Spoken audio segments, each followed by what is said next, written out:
exhausted in 4 or 5 innings, regardless of your pitch count.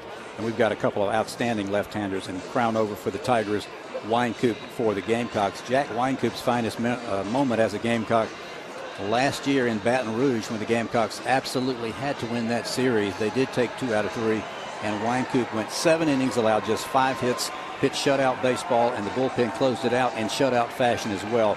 And he's had some good ones in his 9-3 career record for the Gamecocks. Now, both of these programs putting a lot of players in Major League Baseball. Tigers in the big show as of last year. Baker, Colvin, Dwyer, Brad Miller really making a surge up in Seattle at short. And Tony Shep, an ace outfielder for Clemson back in the day, now a pitcher with the Indians. And for the Gamecocks, Jackie Bradley Jr., Red Sox, Dyson Pierce. Brian Roberts has been in Major League Baseball forever, it seems like. He's done a fantastic job up in Baltimore. And, of course, Justin Smoke out in Seattle. Brian Roberts' unusual story in the fact that he actually beat the Gamecocks in Coral Gables, Florida, when he played for North Carolina with a home run over the right field scoreboard. Then he transferred and wanted to play for Ray Tanner. And Brian Roberts, a former Gamecock, and a lot of Carolina fans, both Carolina fans, proud of Brian Roberts. Well, Chad Leggett and Chad Holbrook going over the ground rules here with our umpiring crew at home plate. South Carolina dressed in the black jerseys with the gray pant, black ball caps. Ranked as high as number 3 in the country. Making the quick drive up from Columbia this morning. Of course, these same 2 teams tomorrow at Doug Kingsmore Stadium in Clemson. And Tom, I don't know if it's fair to suggest this or not, because we don't know what's going to happen in this game, but Tigers are fortunate enough to come back and win this one. Rubber game tomorrow, but certainly a lot on the line, as it always is, but especially after what South Carolina did yesterday. Yeah, 2 out of 3 is not bad in this series, and most of the time that's what's happened over the last several years. For whatever reason, recruiting and breaks and everything, but good coaching, obviously. But South Carolina's won 21 of the last 29 in this series. I know Coach Leggett and his staff are a little frustrated about that. Sure. They want to get that monkey off their back. Well, there's no doubt about it. Clemson today dressed in the orange jerseys with the purple numerals, white pants, and the orange ball caps. Sorry, man. Wore the purple last night, orange today. Yep. And the Gamecocks, of course, had their home white on, and they have those attractive black jerseys with their gray road pants. So you like the black? I do. I do like the black. We didn't wear black back when I played. A little bit of garnet on the road and some white pinstripes at home. But I understand they have something like 9 or 10 uniform combinations they wear now. Well, the crowd's still filing in here at the ballpark. I mentioned temperatures in the lower 50s. Not a cloud in the sky. You dial up any better than this, it'd have to be in the middle of the summer. What is considered to be the top rivalry right now in college baseball. You know, considering we still got 3 more weeks of winter. That's right. Coming up, I don't think we can't complain about the way it is today, even if it is low 50s. That sunshine is beautiful. Last night, the big hit of the game, it was off the bat of Grayson Griner, the hard-hitting catcher. Second career grand slam in the 5th inning. Gamecocks score the final 8 runs. Tigers early on, Tommy, with Tyler Krieger, had a clutch, bases clearing double. Drove in 3. And of course, the 6-game winning streak by Clemson now has fallen by the wayside. But big win for South Carolina. Tigers have to find a way to rebound. And I think, honestly, it starts mentally today. What is your mental approach, and can you find a way to rebound? That's exactly right. And they've got a lot of Clemson supporters here to try to cheer them on. In last night's game, Jordan Montgomery uncharacteristically walked 5 batters in his 5 1/3 innings. But fortunate for Jordan, the way he got out of that 6th inning or the 5th inning, and the way Grayson Griner turned the game around, they got him off the hook and set it up for Cody Mincy, the transfer, to get the win. So here's our first look at Matthew Crownover. Crownover, just a sophomore, Ringgold, Georgia, 5'11", 210 pounds. You see the numbers. 2-0 mark this year, had a team best ERA of 2.19 a year ago, 13 strikeouts, 1 walk. Tommy, 2 years removed from Tommy John surgery. Crownover starting to increase his velocity a little bit, close to 91 miles an hour this year.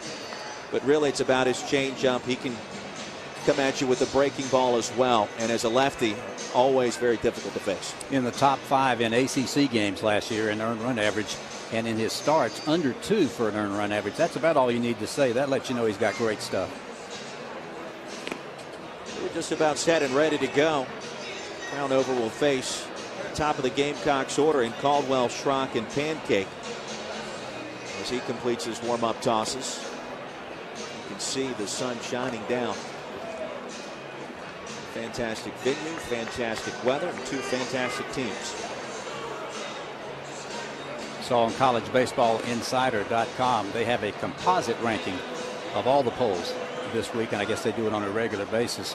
Gamecocks, sure enough, they were number 3 in the nation. If you took all the polls and averaged them, and Clemson number 11, Tigers are number 11 in 3 of the 4 polls they used to consider for that. So here's Elliot Caldwell, the junior from Wren, right here in the upstate. 1 for 5 last night, .333 on the season. Lefty versus righty as Crownover delivers a first pitch strike on the outside corner.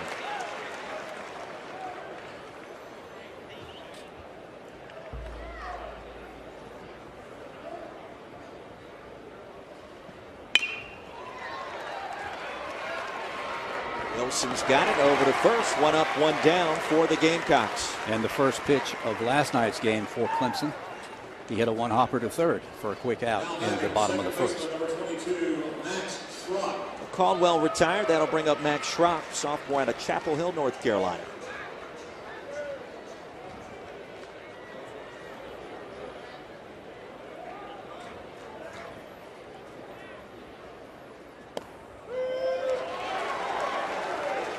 Schrock 2 for 5 yesterday in the first game between these two teams. .259 on the year. He leads the Gamecocks in walks so far this year. Line right back up the middle for a base hit. First hit of the game for South Carolina, and that'll bring up Joey Pancake, an upstate native. Now, both of these programs recruit the Palmetto State as hard as they possibly can. Pancake, a junior out of Easley, and still in search of his first hit in this series. Joey Pancake, a home run and just 2 runs batted in, so slow getting out of the gate, but he leads the Gamecocks in runs scored with 13, so he has been a productive .250. Schrock with pretty good speed at first will draw the throw from Crownover.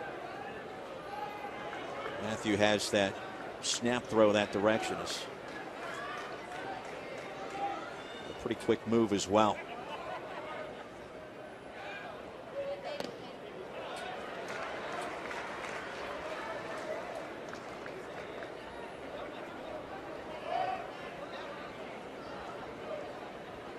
Schrock with 3 stolen bases in 3 attempts this season.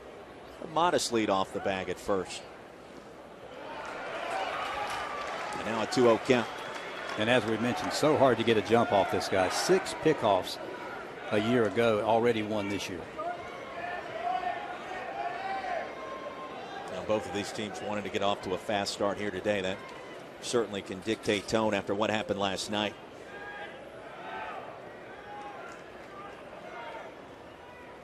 And the 2-0 misses upstairs.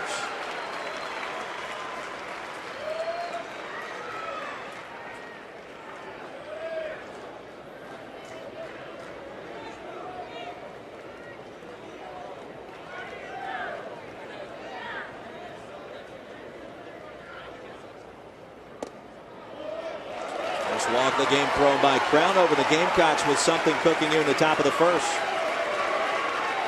That is just the 2nd walk of the season for Matthew Crownover. First baseman number 33, Kyle Martin.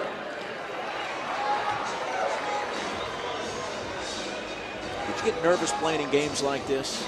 Rivalry games, you said just 350 maybe watching you guys back then, but still I would imagine you had to battle that a little bit. A little nervousness. Coach Wilhelm, the only coach that recruited me out of high school, so it was always special playing against his teams because I had so much respect for him. Here's Kyle Martin, a junior from right here in Greenville. Makes a strike on the outside corner. Kyle 2 for 4 yesterday. Batting .500 with 2 homers, 9 RBIs this season. Impressive presence at the plate.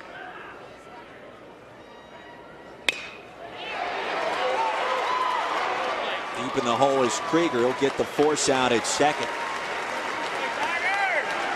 Advancing to third will be Schrock, and the Gamecocks now runners at the corners with 2 away.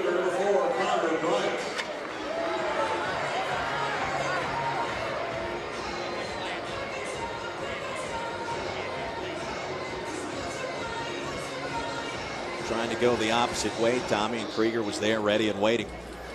Not that Connor Bright hasn't been a very productive hitter in his Gamecock career. He's a junior out of Mount Pleasant, Wando High School, but he has been just an extra special surprise for Chad Holbrook this year with runs batted in at 12 already.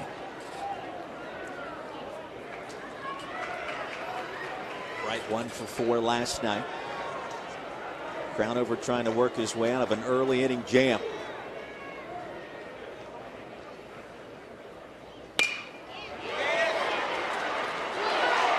Wilkerson underhands to Krieger, a little dicey. But the side is retired for the Gamecocks. No runs on a hit and 2 left. So we take it to the bottom of the first here at Fluor Field. We are scoreless. Clemson coming up to bat right after this. Fluor Field, bottom of the first inning. Gamecocks unable to plate a couple of runners in the top half of this frame, and in steps Tyler Slayton to face Jack Wynkoop. Wynkoop, just a sophomore, Tommy, 6'5", 210 pounds, out of Virginia Beach, Virginia. He's a lanky one. Location, as would be the case for most pitchers, very key. Slayton 2 for 5 last night, a junior from Cumming, Georgia. And ahead in the count here, 2 balls and no strikes.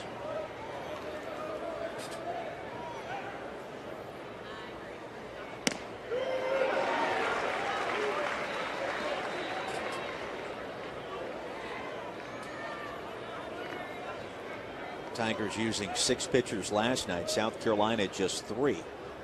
Gamecocks will have the advantage out of the bullpen.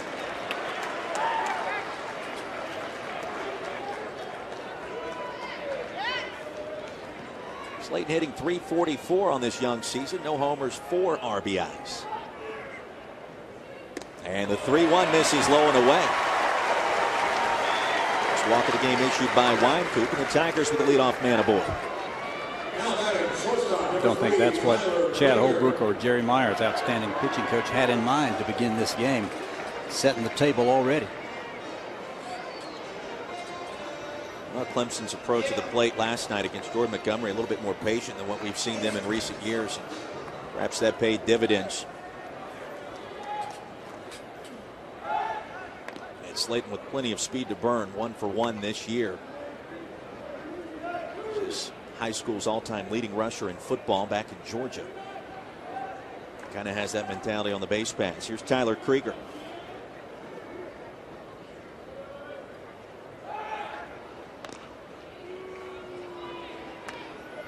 That's already 7 walks in this series by Gamecock pitching, and that's not normal either. And certainly not. Krieger, the switch hitter, 1 for 5 yesterday. They'll tie here for a called strike.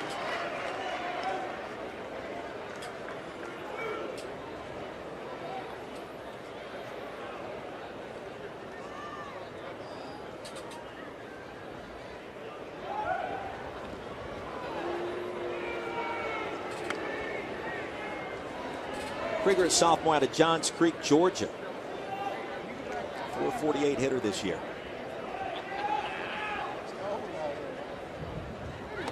And a swing and a miss.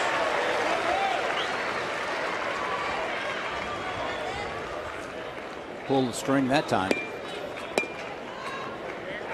Tigers love to run.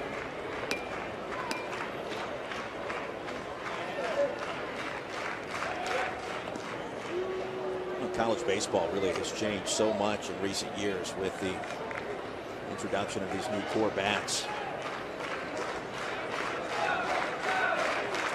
You can put together any manufacture a run, especially early. A lot of times that's the difference between a win or a loss.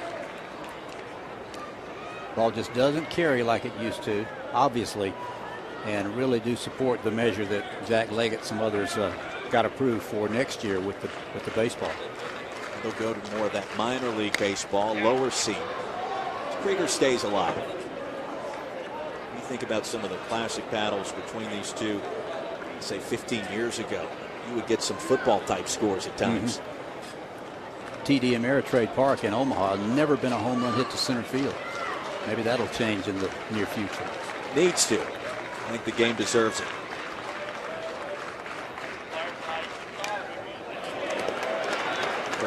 grabs a piece of that one. Scoreless game, bottom of the first, just underway here at Fluor Field. Gamecocks won last night 9-6, second of 3 here today. Game 3 tomorrow, Doug Kingsmore.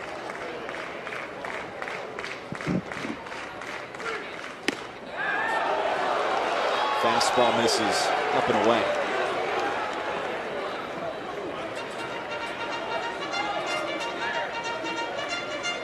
You've seen Winecoop so often. You look at the numbers, Tommy. Very similar to Matthew Crownover's. His third walk of the season issued here in the first.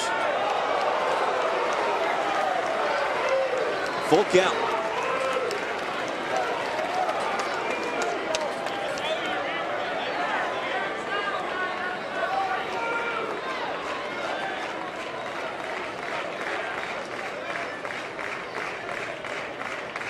The payoff pitch. Called strike 3, and down goes Krieger. First strikeout of the game for Winecoop. Winecoop did not get the close call on the pitch before that, so I think he probably thought he had that one coming to him. You know, Roy, these two programs, these schools, just since 2010, they have played 7 one-run games. That really is the expectation, with that one painting the inside corner nicely. Pitch by Winecoop. One away, Slayton remains at first now for the 3-hole. And Garrett Boulware.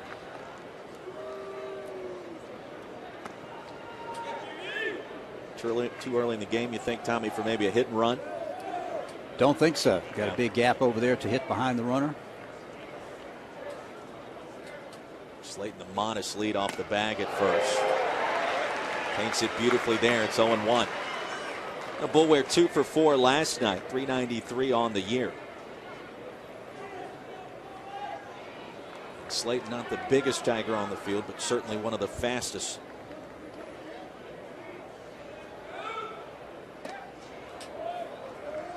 One and one. Elliot Caldwell extremely deep in left field for South Carolina.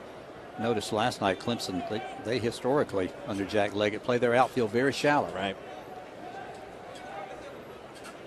And the 1-1, Slayton in motion. As Boulware fouls at third base side.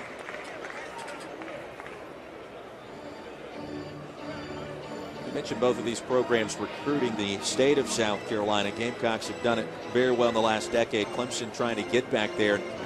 It's made more of an emphasis the last 3 recruiting cycles, and I think that's starting to pay dividends. But the high school talent in this state, always some of the best in the country.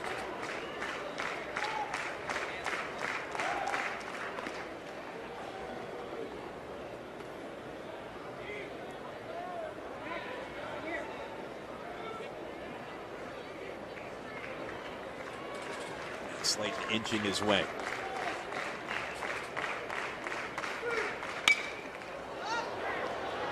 Lifted to right. Ready and waiting is Connor Bright, the second out of the inning. Good job, Bright. He was shading him toward the right field line somewhat. Made it look routine over there. Slayton remains at first. For Chris Oakey, the freshman out of Mount Dora, Florida. Tommy, you mentioned earlier one of the top recruits in the country a year ago. Clemson fortunate to be able to get him on campus after he was thought of as potentially a high round draft pick. That really is always kind of the waiting game you have to play in college baseball. It makes it tricky. Limited number of scholarships, the option to play and sign with a major league team out of the draft. Oakey digs in. Lifted to left, charging and unable to catch up to it is Pancake. That'll be the first hit of the game for Clemson. Taking second will be Tyler Slayton. And the first hit of this series for Chris Oakey. Right off the end of the bat there, the bark was worse than the bite to Caldwell in left field. We talked about how deep he was playing out there. Even playing normal depth, I don't know if he catches that ball. Tigers got it brewing here in the first. A piece of hitting by Oakey. Pancake comes up with it quickly. So Pancake at third base yesterday. Lindis now taking over the hot corner for South Carolina today here in game 2. And here's Steven Duggar. Hard hitting right fielder from Moore, South Carolina takes high for ball one. The Gamecocks were able to get runners first and third in the top half of this inning. Tigers now with first and second. Winecoop's got to work his way out of this jam.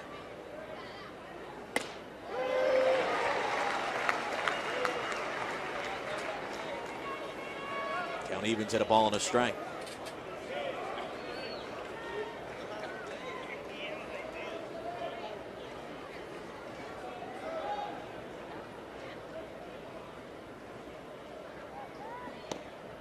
Make it 2-1.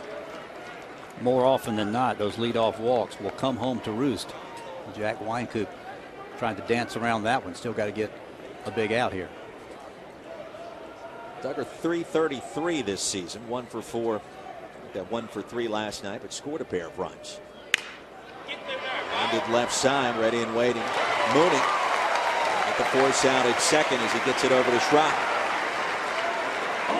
And for the Tigers, no runs on a hit, 2 left as we take it to the top of the second afternoon here in upstate South Carolina. Glad you could join us. The Tigers and the Gamecocks, number 11 versus number 3.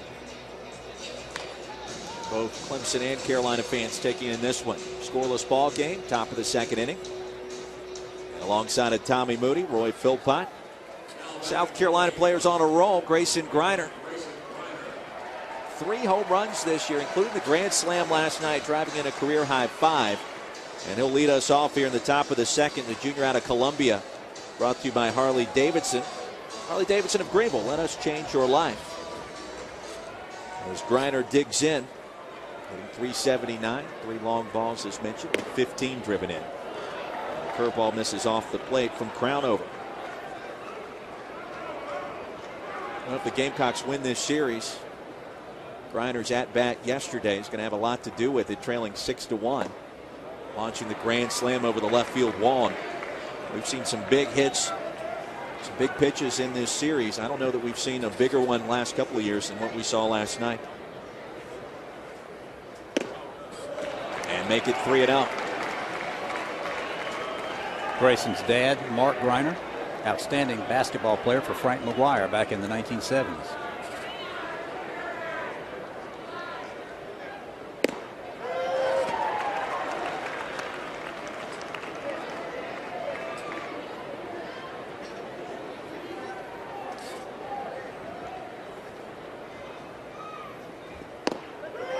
Full count.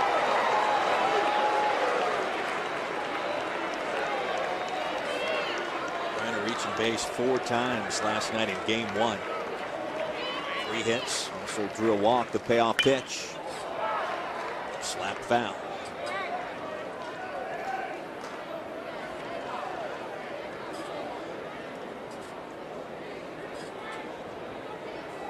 As you got into the latter innings last night, every pitch, every at bat, everybody holding their breath. Swing and a miss, and down goes Griner. First strikeout of the game for Crownover. And Tommy, we're not to that point just yet, but you get the sense that we could be there by the time it's all said and done. We could be. That, by the way, a 76-mile-per-hour changeup really pulled the string on Griner there.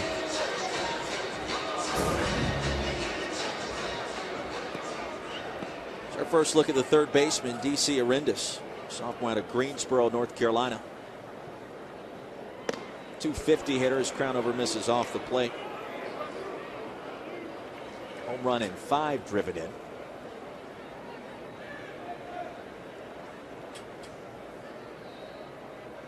So after falling behind 3 balls and no strikes to Griner, Crownover works his way back to get the strikeout. Now retired his last 3 South Carolina hitters. Mendez trying to change that as he fouls it back. Arenda's first hit this season was his first career home run and only his 2nd hit of his career, but a real student of the game. He can play second, play short. Of course, starting at third, he's looked very smooth at third base so far here in 2014 for Chad Holbrook. And you love having an infielder with that kind of versatility. Son of a coach.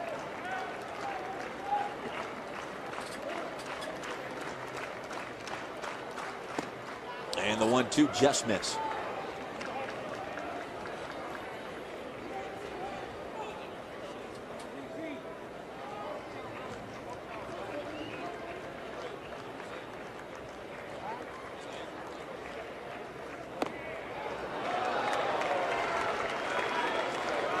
Crownover threw just 11 pitches in the first inning. Now has gone to a full count in each of the first 2 batters he's faced here in the second.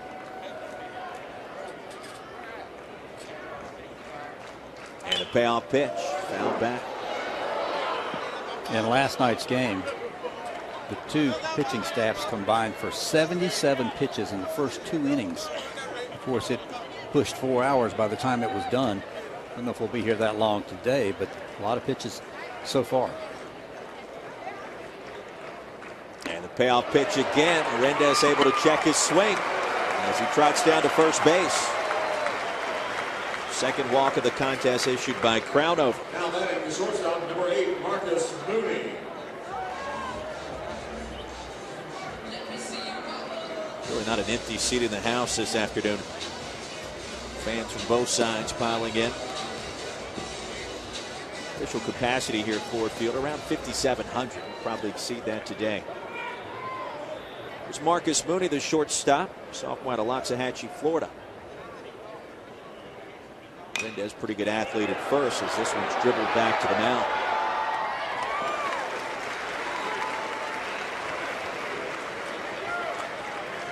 Rendez advances to second. And now 2 away for Tanner English. You mentioned earlier, second home run of his career last night, really turned on one. Both of them went over 400 feet. So from a power standpoint, it's been feast or famine for Tanner English, but he can certainly fly on the bases. Rendez now at second with a sizable lead for English. 1 for 4, that 1 home run. It was the second of his career last night.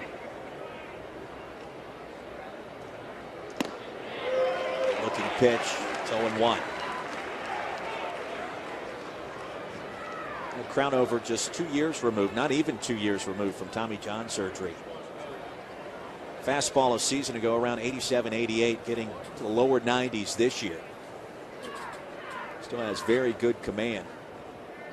And we've already seen the changeup a couple of times today. That really is his out pitches.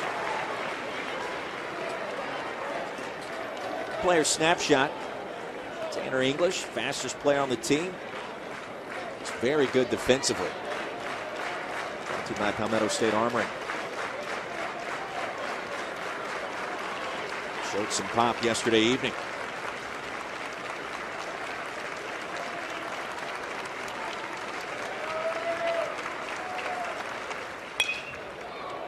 And the 0-2 chop foul. His great speed has not translated into a lot of stolen bases in his career. Still, that's kind of an art. Still working on that aspect of his game, but considered the fastest player the Gamecocks have ever had, taking over that reign from Adam Matthews, who played several good years.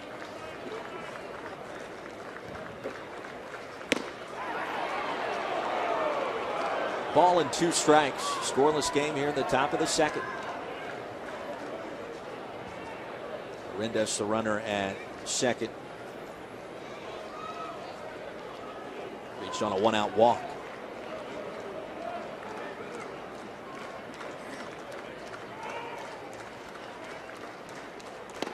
Swing and a miss, and down he goes. Second strikeout of the game for Matthew Crownover. And for the Gamecocks, no runs, no hits, no errors, and 1 left as we take you to the bottom of the second here at Atlanta. Glad you could join us. Bottom of the second inning. It'll be 6, 7, and 8 due up first for the Tigers. Wilkerson, Baum, and McGibbon as Wynkoop delivers a first pitch up and away for ball 1. And Wilkerson 1 for 4 last night in game 1. Senior out of Roswell, Georgia.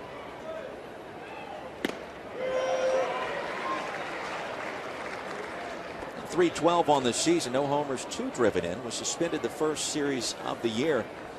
Violation of team rules back in the fall, but now back in the mix at second base. Providing some veteran leadership. Chases one there, and it's 1-2. He is a good, solid college baseball player. Who's on the men in this one? Brought to you by Dan Pruitt Law Firm, your Carolina's injury law firm. Max Schrock missed most of fall ball. The back injury, now back in the fold here in the spring and doing a fantastic job. Schrock, the sophomore out of Chapel Hill.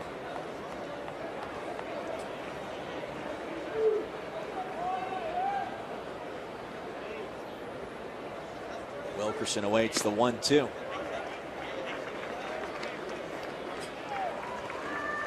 Here's a look at Max Schrock. Good looking ball player. Pretty good athlete.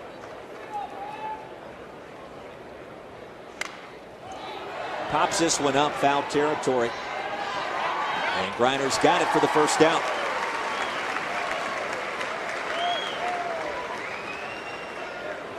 Wilkerson retired. Out of 7-hole will be the junior out of Alpharetta and Jay Baum.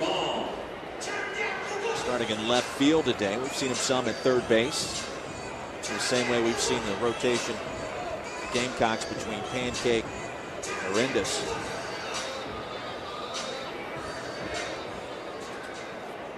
And Tommy, you start to get the sense both of these pitchers may be settling in a little bit. I think we've already had more walks than we expected, just like we did in last night's game, but I think that's an accurate statement.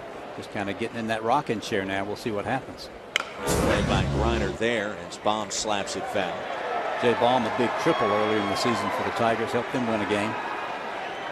Also has a double. The coaching staff at Clemson's been kind of waiting for that offensive light to come on. It's a highly touted recruit. And Tommy, baseball's a funny game. A lot of times you can hit the ball hard with nothing to show for it. And it's kind of been the story his first 2 seasons.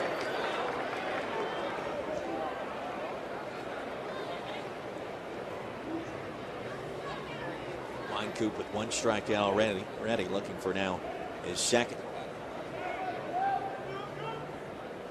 His Baum steps out.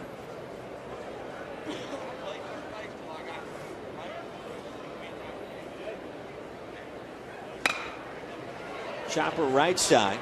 Schrock's got it. 2 away. Good job by Schrock there, charging that ball. Needed to field it in a hurry to keep him from getting that in-between hop. As it turned out, a pretty close play at first base. So if he waits, he doesn't get him.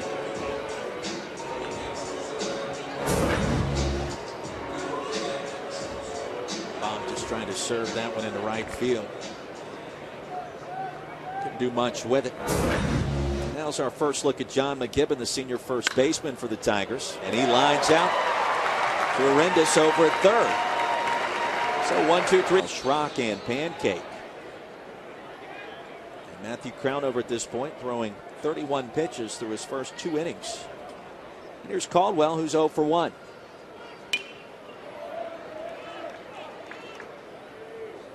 Caldwell in this series 1 for 6. He's got 6 for 19 on the season, and 4 of his 6 base hits have been right up the middle. Who's on the men for the Tigers? Brought to you by Dan Pruitt Injury Law Firm. Matthew Crownover, mentioned just 2 years removed from Tommy John surgery. Dan Pruitt Law Firm, your Carolina's injury law firm. But very tough to come back from that kind of surgery quickly. Certainly with the advances we've seen in modern medicine, more doable here in the new millennium than what it was back in the day.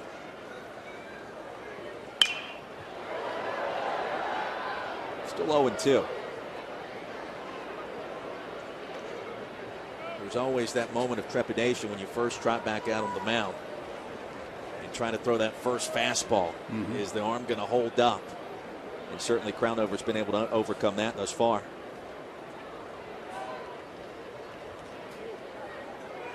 Curveball, slap right side. Wilkerson boots it. And Caldwell will be safe.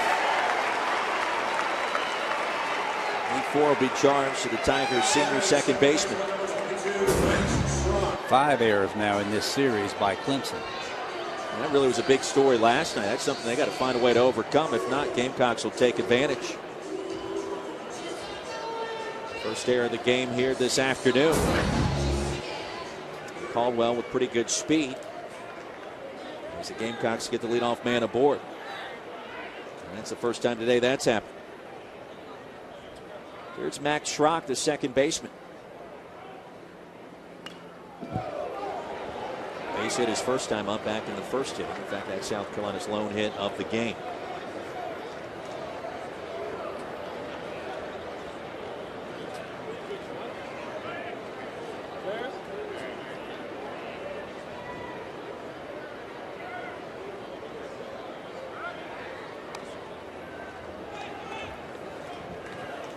as a base runner, what are you watching from the pitcher when you're trying to decipher exactly what he's doing? You're looking at the knee, the elbow. What are you focused on?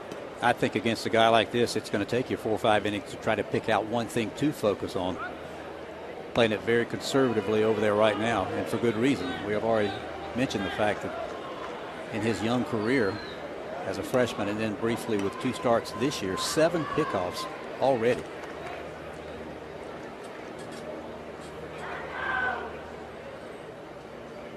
Short lead for Caldwell. Make it 0-2.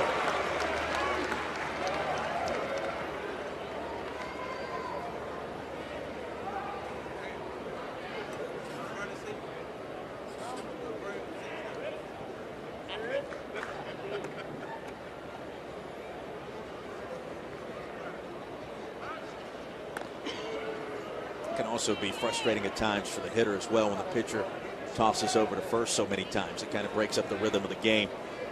Perhaps sometimes that's by design.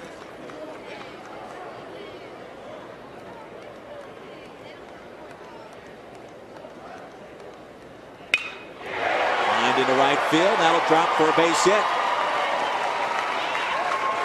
So Schrock is now 2 for 2. Caldwell at second. Max Schrock at first. And the Gamecocks, their first 2 aboard here at the top of the 3rd inning. And that's a big mistake by Crownover ahead in the count. No balls and 2 strikes to leave a breaking ball out over the plate like that. Just a good piece of hitting right here, Tom. Very smooth stroke by Schrock.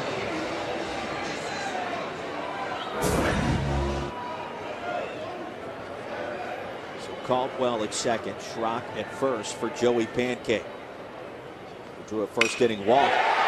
Loops this one into right field. Up with it quickly is Duggar. And this plays it momentarily, and that'll be enough for the first run of the game to score, and it's 1-0 Gamecocks. This is the 3rd running bat again of the year for Joey Pancake. That is another error by the Clemson Tigers. This one comes against Duggar because Sammy Esposito at third base had put up the stop sign until the bobble. Another costly miscue by the Clemson defense, and the Gamecocks a 1-0 lead. Still nobody out and runners at the corners.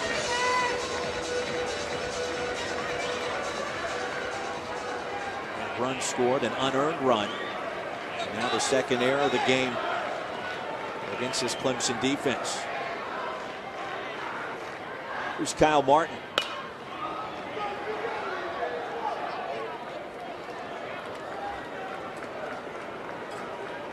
And again, you go back to the mental approach in this contest. South Carolina rallying from 5 runs down last night. Certainly riding a nice wave of confidence coming up here to Greenville. And here's a fly ball to right center. That'll play another run. Sac fly for Kyle Martin. As Schrock scores, and it's now 2-0 Gamecocks. Left-hand batters in this inning for South Carolina getting some good swings against Crownover. As are the right-hand batters. 10 RBIs now in the season for Kyle Martin, the junior from right here in Greenville.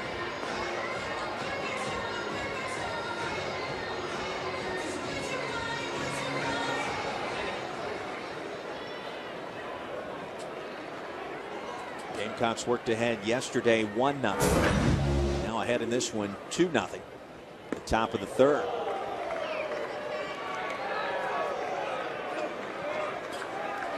Pancake remains at first, and Crownover with still a lot of work to do.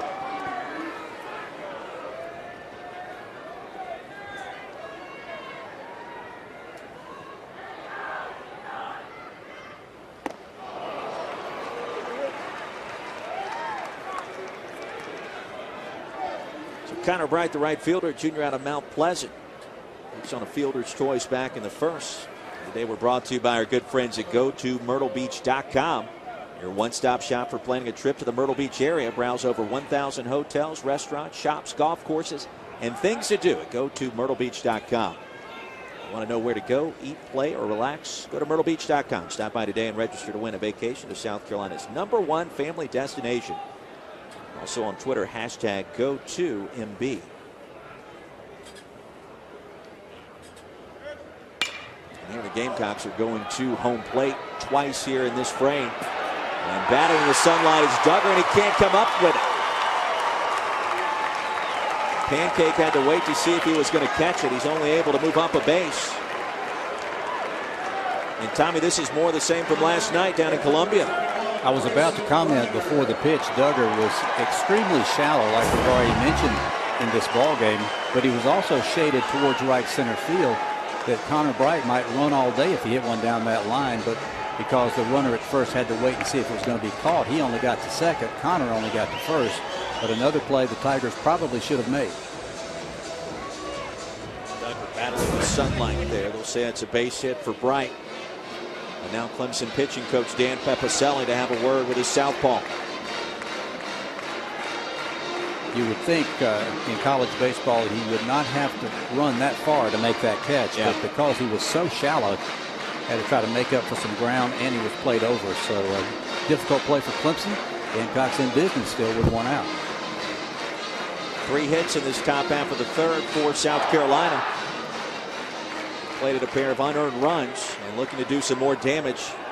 Here's the awfully big bat of Grayson Griner.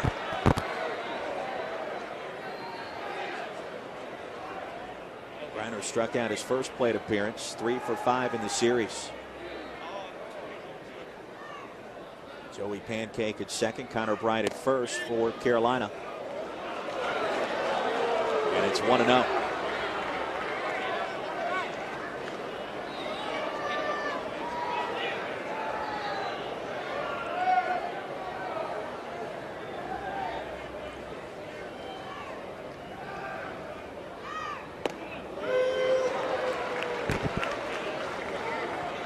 Tigers starting a true freshman behind home plate today, Chris Oakey.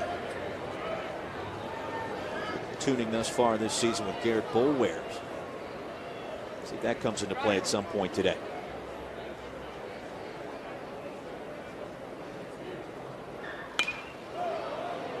Ball and 2 strikes now the count to Grayson Griner. Grayson looked like he was trying to take that pitch to right field.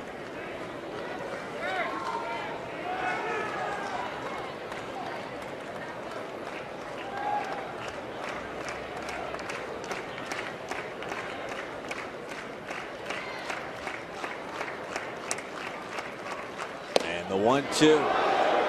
Paint the outside corner. Did not get the call from home plate umpire Greg Street.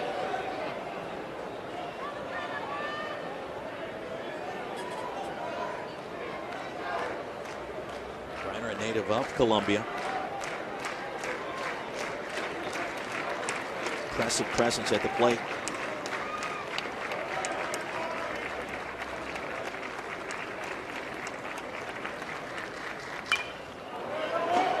Stays alive, fouling that one back.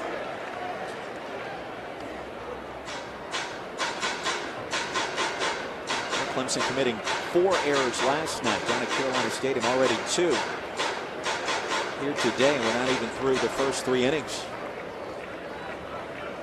And the Gamecocks making them pay.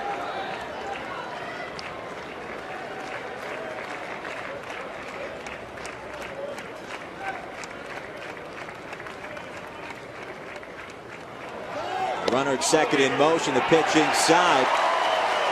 And that'll be a stolen bag for Joey Pancake. Second of the season. Absolutely stole that one on Crownover. By the time the ball left his hand, he was past halfway to third. Again, we see the Gamecocks applying pressure to this Clemson defense. Now a full count with the big slugger Griner.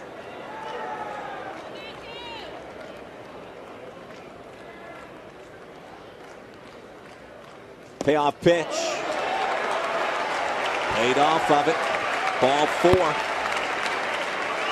Third walk of the game issued by Crownover, and now Carolina with the bases loaded. Now batting, third baseman number 7, D.C. Arendis. Good eye that time by Grayson Griner. Sure was. He was down in the count in a hurry. Took some close pitches. They are juiced again for Carolina. Vincennes, DC Arendis, sophomore from Greensboro, walked his first time up, back in the second.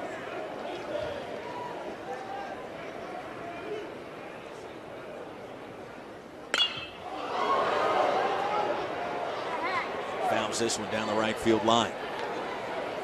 Seems like there were about 5 or 6 bases loaded situations by both teams last night. And this is really where you have to capitalize.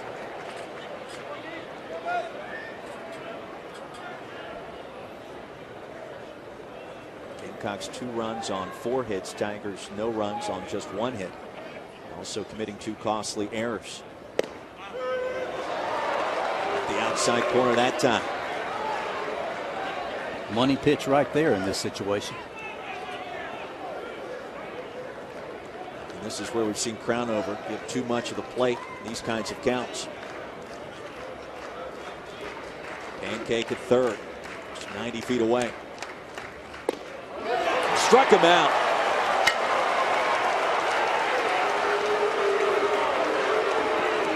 Third strikeout of the game for Matthew Crownover. Arendis didn't like it. Let's take another look. Now batting for the Gamecocks, shortstop number 8. You can tell from that angle. Watching it from our bird's eye view right here, we are in the catbird seat right behind the plate. I don't blame him at all for not swinging at that pitch. It looked to be about 8 to 10 inches outside. Big second out. And here's Marcus Mooney. Grounded through the hole right side. That'll score 1 run. Pancake crosses home plate. The throw home is not in time. Make it 4-0 Carolina as Connor Bright scores. And a clutch 2-out, 2-run single by Mooney. Every right-handed batter that has put the ball in play in this inning for South Carolina has gone the other way, Roy.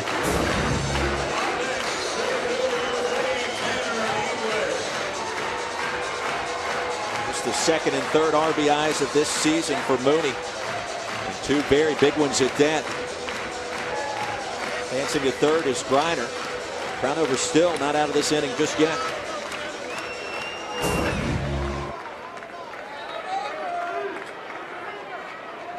And here's Tanner English.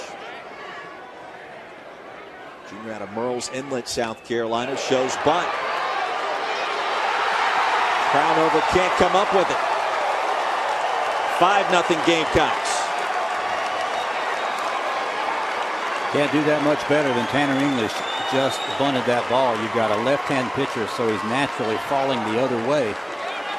You've got the first baseman breaking off the bag, so even if he feels it, I don't know if the pitcher feels it. I don't know if the first baseman over there, McGibbon, gets back to the bag in time. So Clemson defensively falling apart. And it looks like that's going to be all she wrote for Matthew Crownover. As Jack Leggett will make his first call to the bullpen of the afternoon.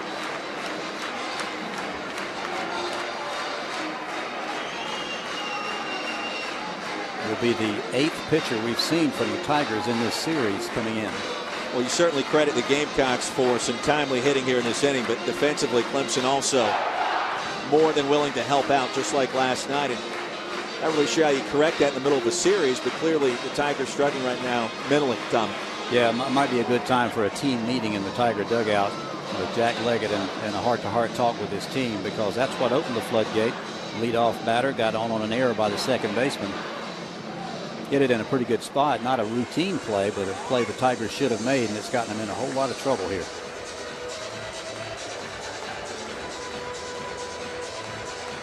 The Gamecocks letting at least 4 unearned runs thus far. And in steps Zach Irwin. And we remind you, go to MyrtleBeach.com, visit now, and register to win a Myrtle Beach vacation. Appreciate their sponsorship. We're also today brought to you by Mungo Homes, 60 years of our family building for your family. And also by Greenville Heritage Federal Credit Union. Discover the benefits of ownership today. I think I said the 8th pitcher of the series for Clemson. Actually, 8th appearance by a pitcher, but Irwin did pitch in last night's game. Did not get credited with an inning pitch, and he walked the batter. He came in to retire a left-handed batter, and he walked him. Well, Irwin thought to be able to challenge for the third spot in the starting rotation as the Sunday starter this year. Ended up giving way to Jake Long in the offseason. Pretty good stuff as a left-hander, Tommy. At the same time, he kind of struggled with his control his last 2 appearances out of the pen. And also making a start against Presbyterian this past Tuesday.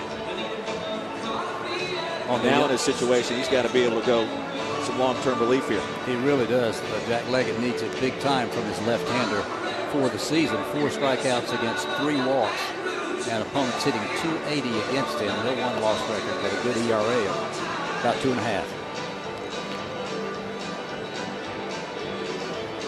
So Irwin completing his warm-up tosses.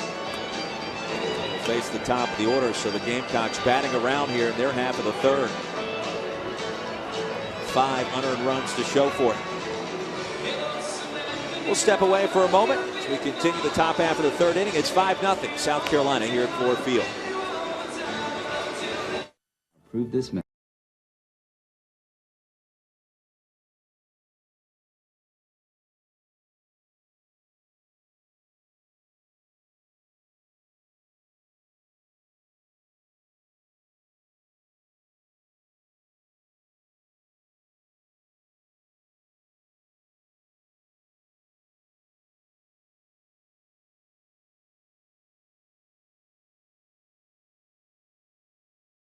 And back here at Ford Field, ground ball lifted to third.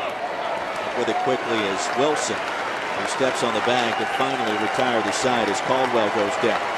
The Gamecocks do their damage. They score 5, all of those runs unearned, on the strength of 5 hits and also 2 Tiger errors as we take to the bottom of the third inning. 5-0 Gamecocks. Here at Ford Field, bottom of the third inning, 5-0 Gamecocks. Wynkoop completing his warm-up tosses. 9-1-2 due up first for Clemson. Weston Wilson, Tyler Slayton, and Tyler Krieger. Alongside of Tommy Moody, Roy Philpott with you here at Ford Field. A sun-splashed Saturday afternoon. And if you're a fan of the Garden in Black, thus far you've got the advantage. I'm feeling pretty good about this start. As Wilson digs in, hitting .286, 1 for 3 in the series. Tommy, you got to think that this maybe changes the approach of Wynkoop now. Spotted this 5-run advantage early in this one. It certainly makes him relax more, that's for sure. And one thing you got to keep telling yourself is don't help him out now after the Gamecocks have put up a 5 spot in the top of this frame.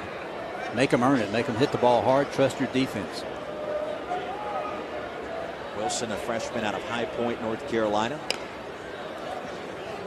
Stays alive. It's still 0-2. Great story. His younger brother, a 2-time cancer survivor, given less than a 10% chance of surviving it. Not only has he survived, he has thrived. Hit a game-winning half-court shot at the buzzer to beat his arch rival in high school. What a tremendous story. Just incredible. His older brother not that bad as Wynkoop, however, gets the strikeout here, his second of the game. And now 5 in a row retired by Jack Wynkoop. Second strikeout of the day for Wynkoop.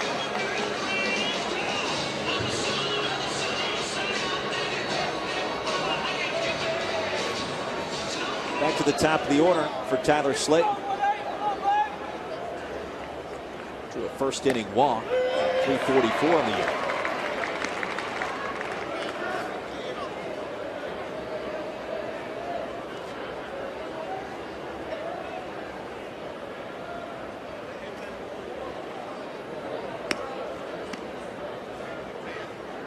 Certainly starting to sense that Wynkoop finding more of a rhythm and pitching a little bit more of a pace in this frame.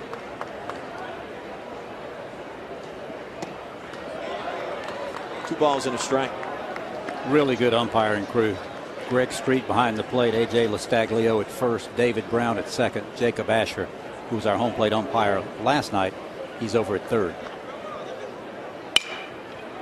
Just foul down the third baseline. You know, you former players are all the same. You always compliment the umps. You always compliment Blue. Maybe the secret hopes that somehow going to help out your old school batting average.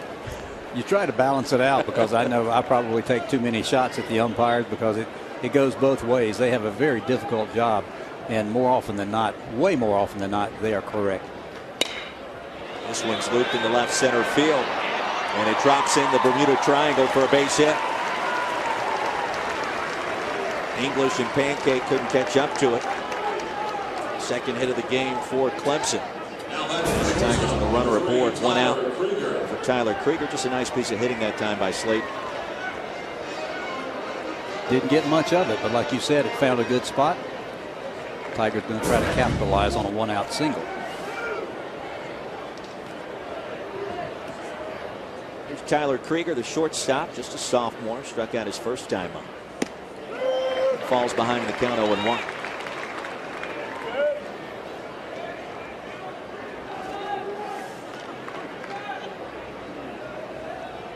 Slayton 1 for 1 in stolen bases this season.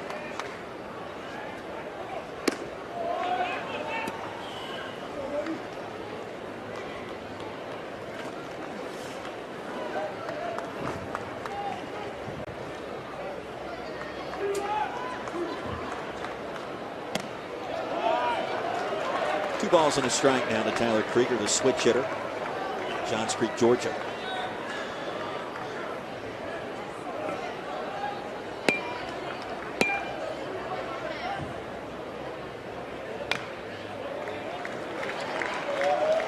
Just joining us, it was the Gamecocks plating 5 runs in the top half of this inning. For costly Clemson error, a couple of miscues defensively. Battling the sunlight out there in right field. So a well-placed infield single by Tanner English. Full count. What's your approach trailing by 5 runs this early? I mean, obviously you can't get it all back with one swing of the bat. Just try to nip away at that advantage. Pops him up. English makes a grab. Especially with a guy like Wynkoop, is a real nibbler out there. You just try to go with the pitch. Sometimes when you get down in the count, you just kind of sell out and assume he's going to go away from you. If he's good enough to bust you inside, then more power. You tip your cap to him. You just want to put the ball in play. Unusual situation last night because with the bases loaded and a 2-0 count, Grayson Griner was a power hitter. He was able to get 4 in one swing. You saw Krieger's frustration there. Just got underneath that pitch. Garrett Boulware takes strike 1 on the outside corner. Boulware flied out to right field back in the first inning.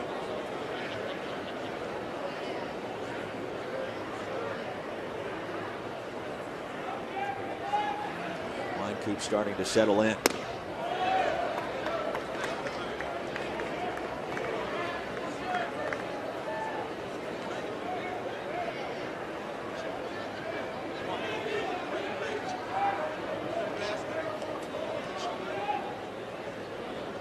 The 2-0 pops him up. Horrendous. Makes a grab to retire the side. Davidson of Greenville on a Harley Davidson. Not sure about your credit. Harley Davidson of Greenville can help you with our new Fast Lane pre-approval. Give us your name and address. Let's give it a try. Check us out before you spend too much. Riding a Harley is fun and affordable here at Harley Davidson of Greenville. And now we'll turn it over to our good friend here in the booth, Tommy Moody, with the play-by-play for the next 3. Thanks so much, Roy. Max Schrock up there with a good day so far with a couple of hits and a run scored. And in this series, 4 hits for the sophomore from Chapel Hill as he fouls one off. Quickly 0-2. Had a tremendous year, especially on defense in 2013, his freshman year as a Gamecock. Lefty Irwin fires, breaking ball way outside.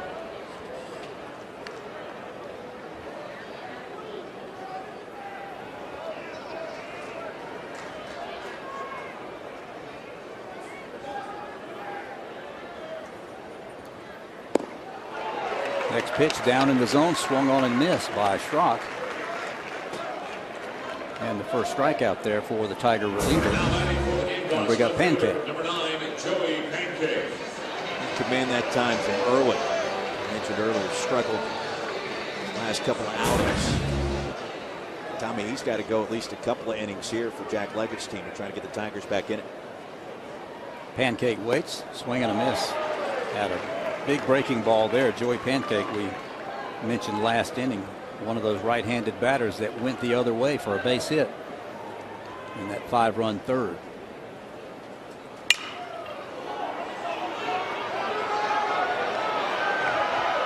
Right fielder Duggar makes a catch on that one. Really had to shade his eyes. He's already lost one over there.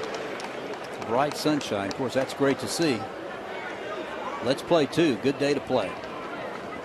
There's something that continues to play both teams as we go through this afternoon. The sunshine coming in brightly right behind us here in the press box. Duggar, nice job there.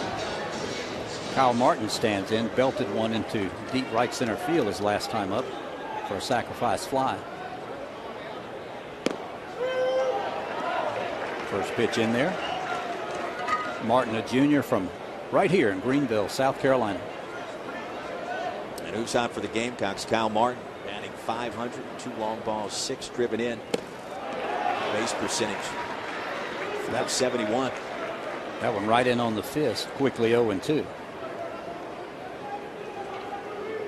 It's Bow Time, brought to you by Bojangles.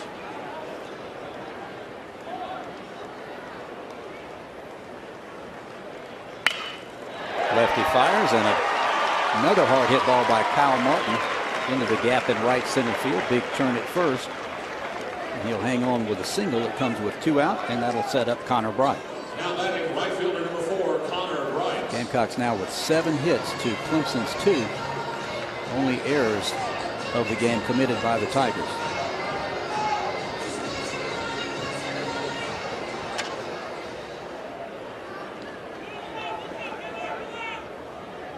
Connor Bright, a Wando Warrior down in Mount Pleasant, his high school days.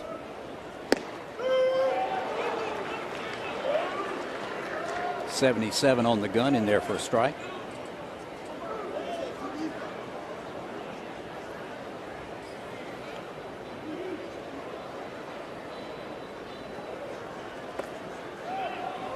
Nice play by Oki, the freshman catcher. That's quite a compliment. True freshman starting behind the plate in this rivalry. I was interested to see if they would continue to use that platoon system between Boulware and Oki. Done it all year long. They're doing it again here in this series.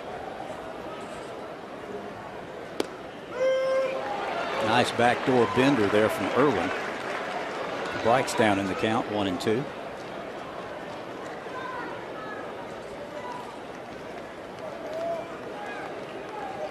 Again, with Duggar playing extremely shallow and right. A lot of room down there. That one out of play. That's what Bright did last time. Had to hold it to a single that fell right near the pesky pole down in the corner. But the base runner at first had to wait and see if Duggar was going to make the play. But he had a acreage to make up chasing that ball.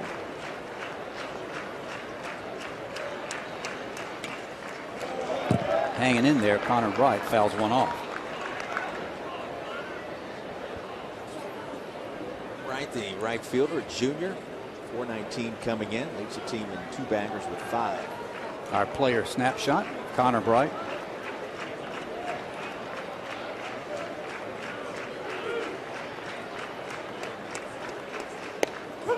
Beautiful bender there again by Irwin.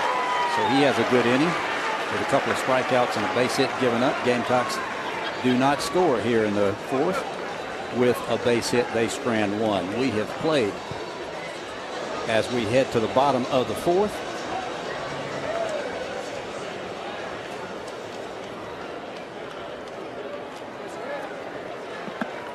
The experience you're after to get your money faster. To review your case, call 1-800-849-SYNC. Breaking ball in there for a strike from Wynkoop. He's allowed just 2 base hits through 3. Oki had one of them. Oki, his first hit of the series, his last at bat, that was in the 1st. Tigers trailing here by 5 runs. Tommy, I would argue they need to get the leadoff man aboard these next couple of frames. Try to put together a couple innings, manufacture some runs. Wynkoop tries to make him chase. Did not go fishing after that one.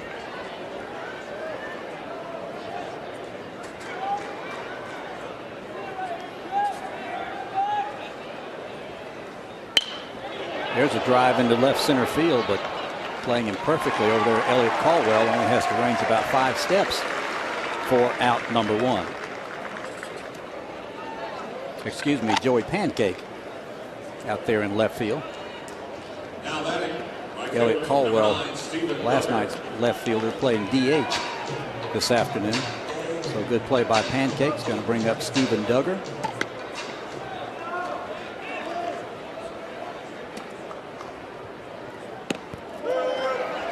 First pitch in there. Duggar, the sophomore out of Moore, South Carolina, Burns High School. His teammates last night's starter Daniel Gossett. Another drive towards Pancake. Not going to be able to get that one. It's up against the wall. Fields it off the monster. A stand-up double for Duggar. And the Tigers in business here with 1 out in the 4th for Steve Wilkerson. First extra base hit of the game for Clemson. Good piece of hitting as Duggar just serves at the opposite field. Second hit of the series. Pancake couldn't get there. Tommy, this is where Clemson's got to make South Carolina pay. Wilkerson 0 for 1 in this game and 1 for 4 last night. That one may be in no man's land. Let's see if Connor Bright can outrun it. He does. Nice diving play in the gap by the junior from the Low Country. Big out recorded by Wynkoop, and frustration for Wilkerson. Nearly fully extended on that one, Tommy. Just a great athletic play. Perhaps steal a base hit off the bat of Wilkerson. And those are the plays that South Carolina's made in this series and the ones that Clemson has not.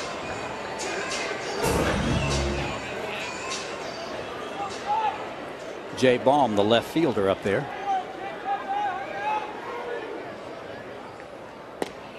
Wynkoop right over the outside corner.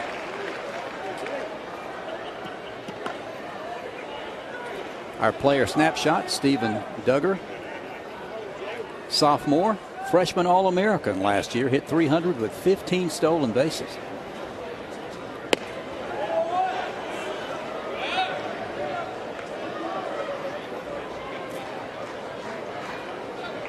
Count's gone to 1-1.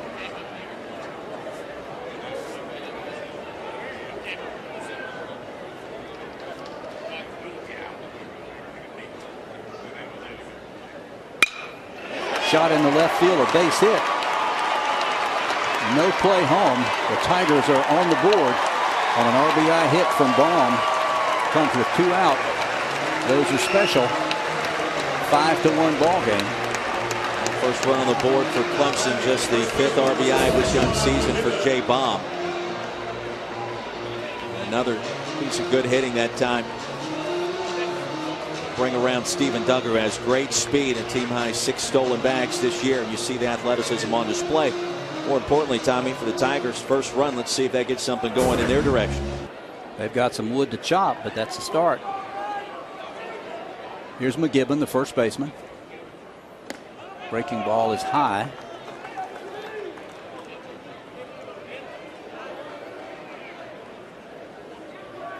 McGibbon, the senior out of Lindenhurst, New York, a team captain.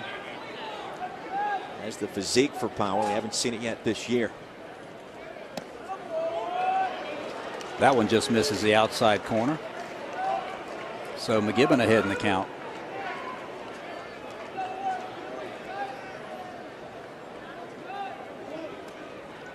Jay Baum at first with 2 stolen bags this year in 3 attempts.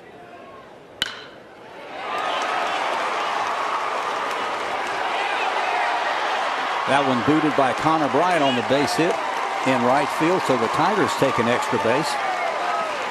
The runner at first over there, Baum, was going to stop at second. Gets by Bright, and the Gamecocks have a boot in this game, and they're second of the series. Clemson still in business. Runners at the corners for the freshman Weston Wilson. This is the second hit of the season for McGibbon. Reached base 7 other occasions via the free pass. Now a brief meeting at the mound. Tigers just 2 hits coming into this inning. Now they're sitting on 5, threatening for more. Gamecocks with an 8-0 record with a big comeback win last night. Trailed Clemson 6-1. Got the grand slam from Grayson Griner to make it a 6-5 game. Tigers pretty much came unglued after that. They're trying to rally here.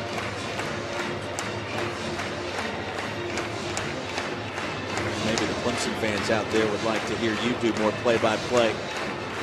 Maybe the Carolina fans want to hear me do it more, considering what's happened thus far. I think you may be right about that.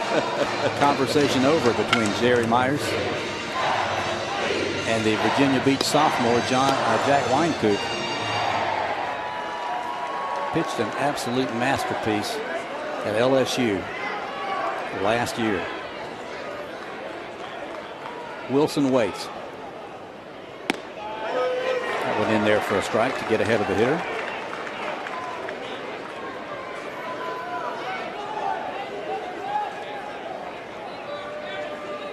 Gamecock outfield straight away.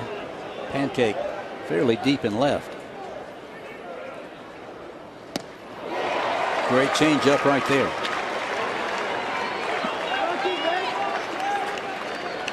Larson's got to shorten the swing here, try to find a way to battle back. Runners at the corners. Big moment in this one.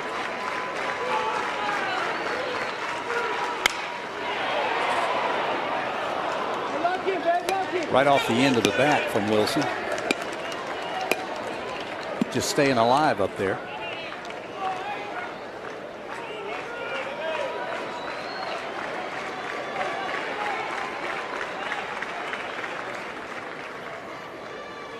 Grayson Griner going to call time and let the infield know what sign might be on here. Should Clemson send the runner at first. They could try to get caught in a rundown to get that run in from third base. Done that twice this season already. You see that with a hitter behind him to count like this. Changeup is low and away. Grayson Griner asked for the appeal, but no swing there.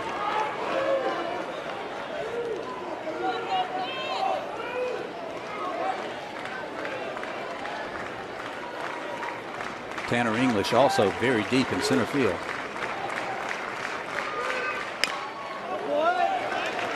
Another chopper foul.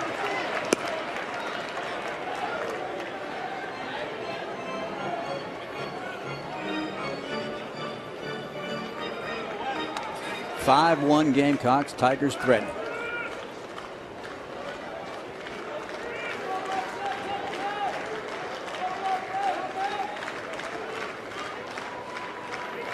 South Carolina, the second winningest program in the country since 2000, second only to Florida State.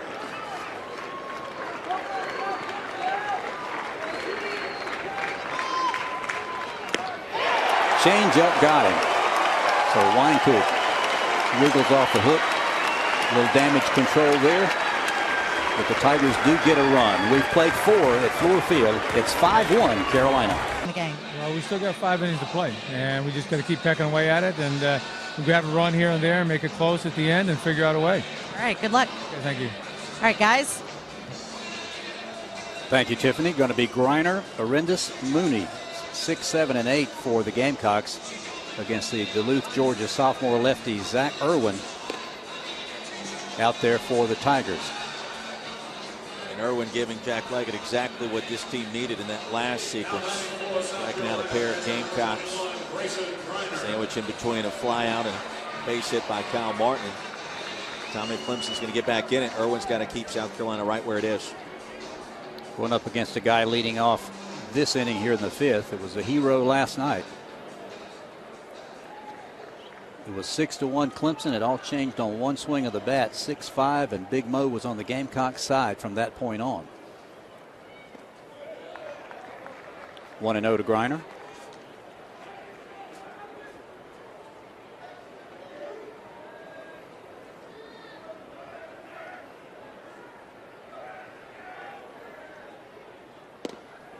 There's a breaker in there.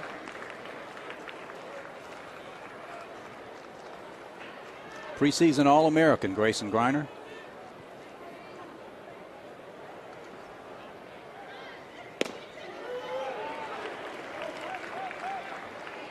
Couldn't pull the trigger on that fastball. Down in the count.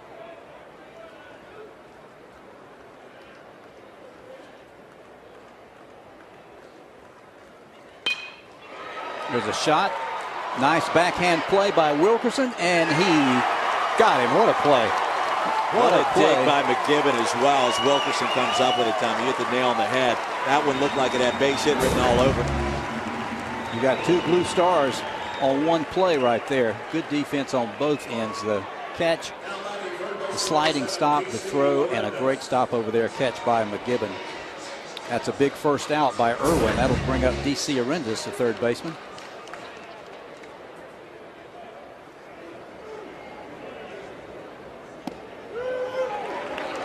Arendis takes one in there for a strike. Sophomore out of Greensboro, D.C. As we mentioned, a very versatile player.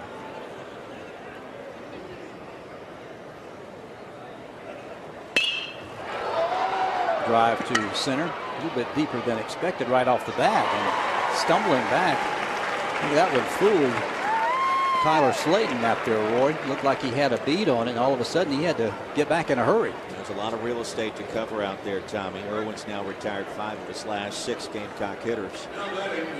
As he started to settle in, Slayton wasn't enough speed to catch up with it. 2 up, 2 down for Carolina. For a guy with 1 career home run, DC got into that one. Here's Marcus Mooney, the shortstop. You know, we saw the same thing last night with Tanner English. Just his 2nd career long ball. Mooney bluffing the bunt, takes one down. Has a base hit and 2 trips.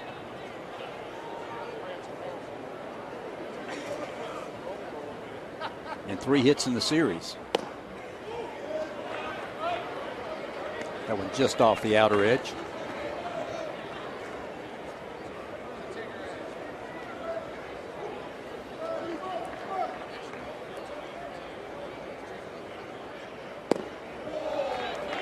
And the count's gone to 3-0. Of course, Marcus Mooney, the younger brother of Peter Mooney, an outstanding shortstop a couple of years ago for the Gamecocks. And the younger brother of Michael Mooney, who played for the Florida Gators a few years ago. Serves one right over the heart of the plate, 3-1. If you're a Clemson fan, you're looking for Irwin to try to get out here, get his team right back up to bat. There's a drive to left field, but playing him perfectly out there, Jay Baum. And 1, 2, 3 go the Gamecocks here in the 5th. No runs, no hits, no errors, and nobody left. So we are halfway home here in downtown Greenville, and it's 5-1 Carolina. To Floor Field, Coach Chad Holbrook, you have really been able to put a lot of pressure on Clemson's defense out there today, forcing some turnovers and getting some runs on the board. Well, we had a good inning there in the 3rd, and got some hits and got a bunt down, and we did put some pressure on them. There's a long way to go. 4 runs in this park, that's not much of a lead. So we got a long way to go, a lot of outs to get, and hopefully we'll finish it off. All right, good luck, Coach. Thank you. All right, guys. Thank you, Tiffany. Leading off for the Tigers, Tyler Slayton, the top of the order.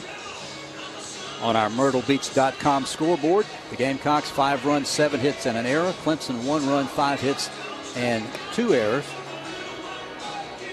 Carolina won last night 9-6 in comeback fashion in Columbia. This was just about the score yesterday evening. About the same time that South Carolina rallied for 8 unanswered runs after trailing 6-1. Question is, do the Tigers have the same kind of firepower to pull that off here this afternoon? Shot to short. A lot of spin on that ball. Mooney, a low throw, but dug out of there over there by Kyle Martin with a good stretch. Good start for Jack Wynkoop here in the 5th. I want to thank our affiliates, WMYA in Greenville, Spartanburg, Asheville, Charlotte, WCCB in Columbia, WOLO, over in Augusta, WJBF in Charleston, WTAT in Savannah, WJCL, and in Myrtle Beach, WPDE. The breaking ball in for a strike to Tyler Krieger. Krieger in last night's game had the big hit for Clemson, a bases loaded double. So he had 3 runs batted in. Now 1 for 7 in the series, Tommy, and coming in batting right around 500. Now he's got that average closer to 420. Clemson's going to come back here. He's going to have to play a major role in that comeback. Ahead in the count, Wynkoop doesn't chase a high one. Now this year coming in 6'1", 175, 180. He's added about 10 to 15 pounds from last year's freshman campaign. Chopper out behind second. Going to be a tough play, and Max Schrock has to stick that one in his pocket. Just couldn't get it on the first reach, and when you're out there, no sense in trying to throw it then. So an infield hit for Krieger will bring up Garrett Boulware, the DH today, with a catcher last night. The Tigers now with 6 base hits.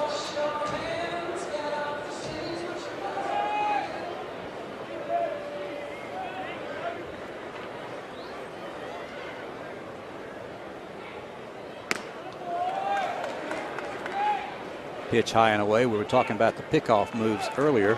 Wynkoop's already picked one off this season and had just one last year. Our player snapshot, Garrett Boulware, junior captain of the top sluggers from a season ago, brought to you by Carolina Alliance Bank, here for you every day. Talk with him pregame. He had a tough time explaining what happened last night in Columbia defensively. That one's roped down into the corner. Tigers going to have them at second and third. Going to be a hit first slide into second base by Boulware.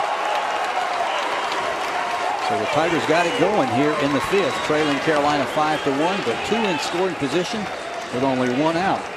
First hit of the day for Boulware, and here's Oki, the freshman catcher. No, 3rd hit of the series for the junior catcher out of Anderson. The team leaders, as we mentioned, as the captain. And with 1 away here in the bottom of the 5th, in a sense, Clemson's got to come away with at least a run, if not 2, with the freshman coming up the bat. 4th and 5th innings here offensively for Clemson. They're seeing a lot more pitches out over the heart of the plate from Wynkoop than earlier in the game. Gamecock infield going to concede a run to get an out. What a play on a dive over there by Arendis. Throws, and he got him. A run does score. A big second out recorded by D.C. Arendis at third base. Great play by Arendis. That'll be Oki's 12th RBI of the year. So he gets his job done at least momentarily. Clemson now trailing by 3 for Steven Duggar. Still at second is Boulware.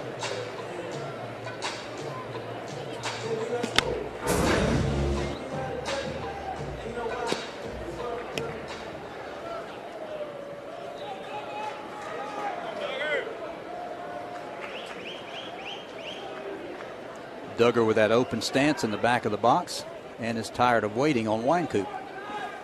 Big gap in right center field.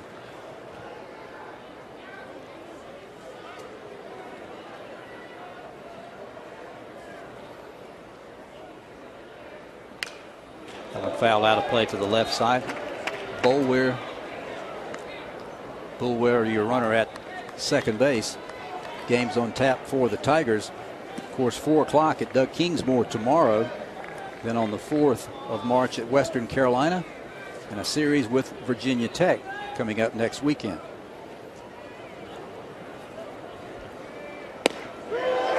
There's a pitch in there for a strike, brought to you by GoToMyrtleBeach.com. Visit now and register to win a Myrtle Beach vacation. That's MyrtleBeach.com. No balls, 2 strikes on Duggar. Lefty matchup here. Nice play, Griner to save a base.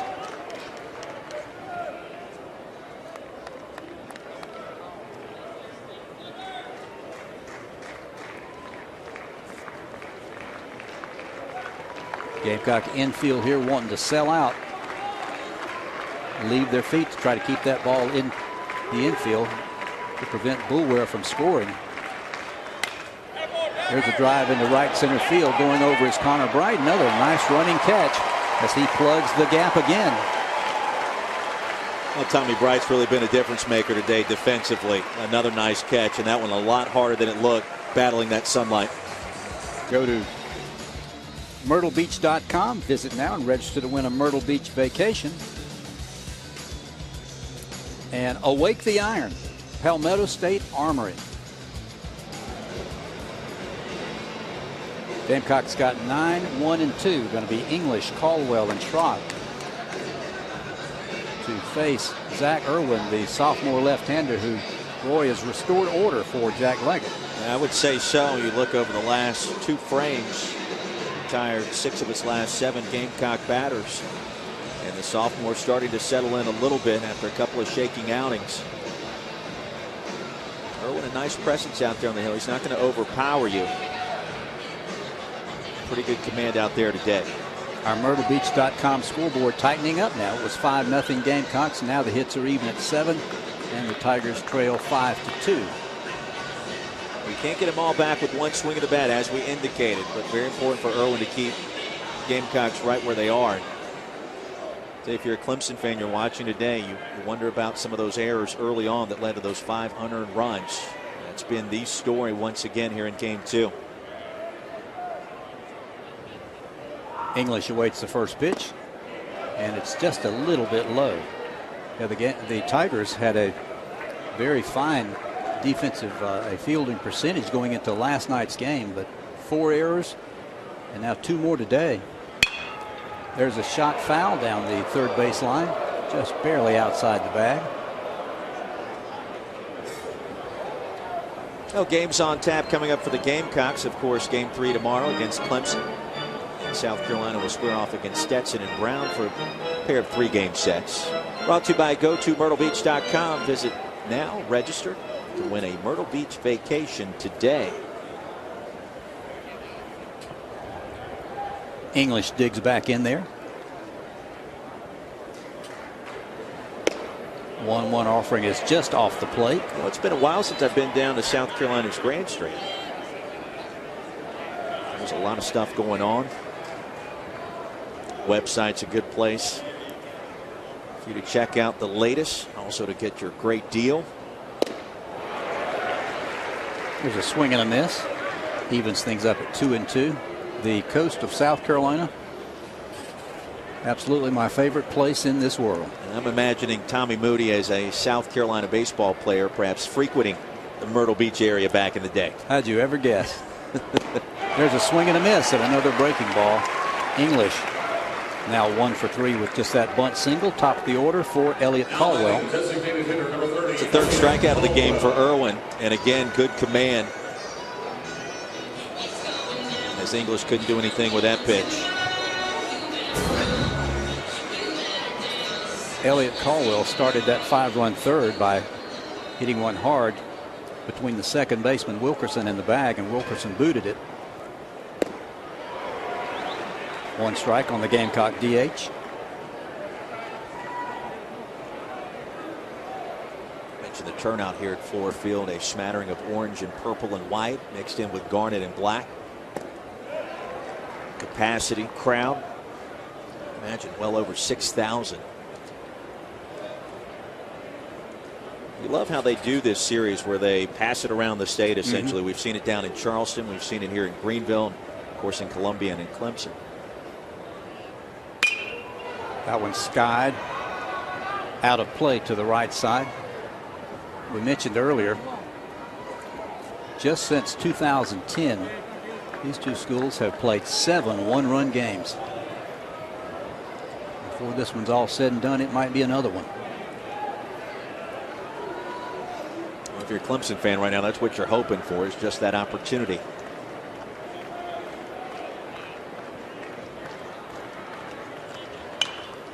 Chopped foul in front of the Gamecock dugout on the left side. Breaking ball down and in.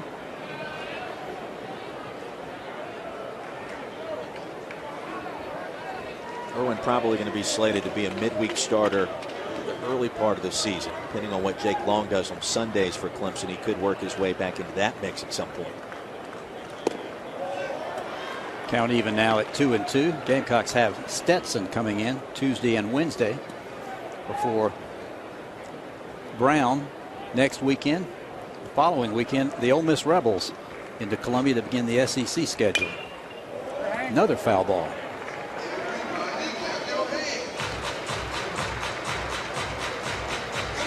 The SEC and the ACC, I would argue, two of the premier conferences in college baseball this year. One point, the Atlantic Coast Conference had, I believe it was 7 of the top 20, including #1 ranked Virginia. SEC usually right there as well. Another 2-2. And another foul ball. A couple of weeks ago, 13 of the top 25 in Baseball America were from the two conferences combined. That's strong. And honestly, if you think about it, it makes sense. Here in the deep south where it gets warmer earlier in the year, you get a chance to get out there and play a little bit more. You got better prospects. Another 2-2 and another foul ball. Your consensus #1 and 2 teams from the ACC right now, with Florida State 1 and Virginia #2. The Gamecocks sitting at 3rd. We took a composite of all the rankings. Clemson #11.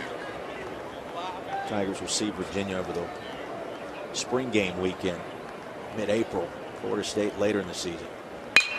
There's a line drive into left field for a base hit, so patience was a virtue there for Elliot Caldwell, the Gamecock DH. That's his first hit of the day, second of the series, and a 1-out single here in the 6th inning for Max Schrock. Irwin had retired 5 in a row prior to that at bat. Schrock has swung a hot bat this afternoon, 2 for 3. For South Carolina, you're looking for a couple of more insurance runs. If you're Clemson, you need a couple of big pitches here from Zach Irwin. Both of Schrock's hits came off crown over the starter. Irwin struck him out. That one gets away from the catcher, Oki. Going to be a wild pitch. And Elliot Caldwell takes second base.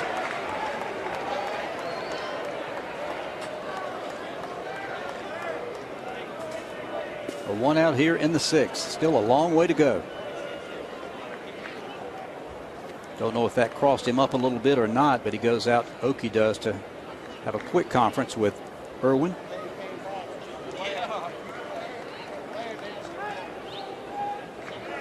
So Caldwell in scoring position.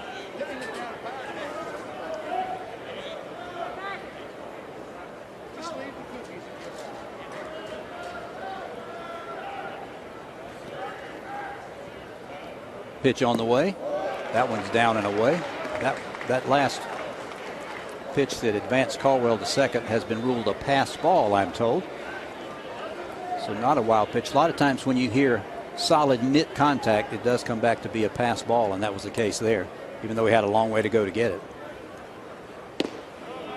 Another one low and away.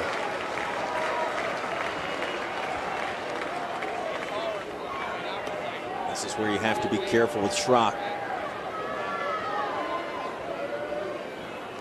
2 home runs already this season.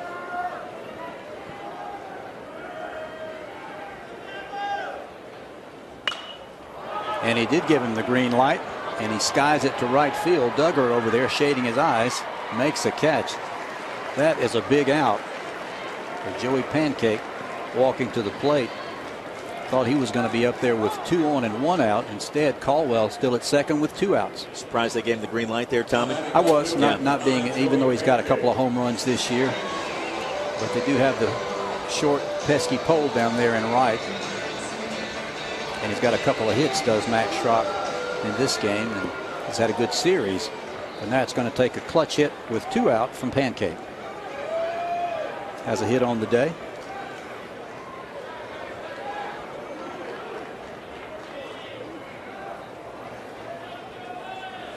It was into right center field. There's a drive into left field, but playing him well out there, Jay Baum, he makes the catch routinely.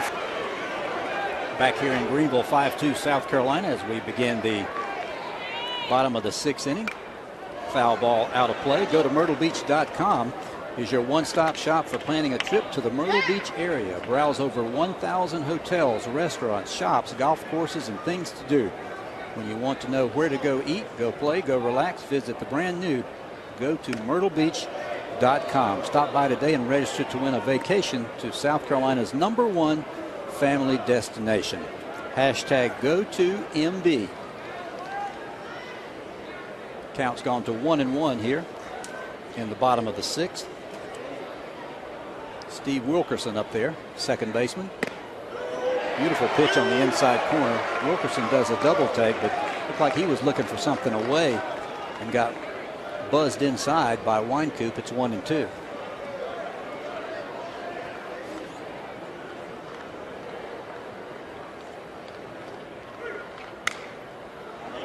Just barely stays alive, and fought that one off toward the right side and fouls it out of play. Wilkerson, the senior out of Roswell, Georgia, just one hit in the series. Tigers able to get the leadoff man aboard back in the first. And a whole lot to show for it since then, trailing by 3.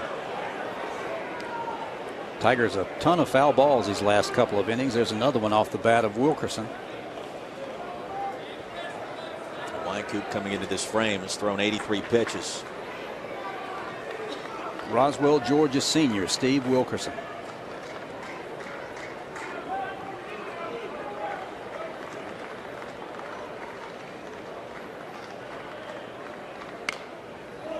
And yet another. That myrtlebeach.com scoreboard. 5-8-1 for the Gamecocks, 2-7-2 for the Tigers. Hard to believe, 305th meeting between these two ancient rivals. First played back in 1899. Another foul off the bat of Wilkerson. Tigers lead 170-131 and 2 ties way back in the day. Gamecocks have a 35-22 record since 2000.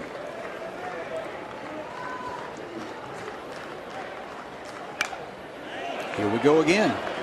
Hanging tough. It was about this point last night where South Carolina started its rally.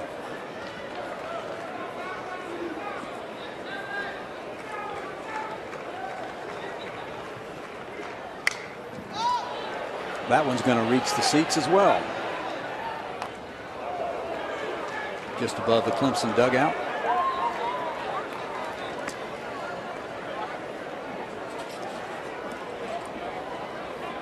'83rd pitch from Jack Winecoop. We're still in the 6th. Went at it last night in Columbia for almost 4 hours. Carolina won 9-6. There's a little looper into left field for a base hit. And a good start for Clemson here in this frame. Tigers trailing by 3. They've added a run each of the last 2 innings. Just the second hit of the series for Wilkerson. And just a good piece of hitting again, as we've talked about that a lot today. 8th hit of the contest for the orange and white. Jay Baum up there, a junior. He is one of 3 juniors in the starting lineup for Clemson. They started 2 seniors, 3 juniors, 3 softs, and 2 freshmen. And yes, another foul ball. The Gamecocks started 6 juniors and 4 sophomores today. You see some activity now brewing in the Gamecocks bullpen. Can't tell who it is because it's protected by the outfield wall. Some tossing going back and forth as we speak. Griner blocks one down and in.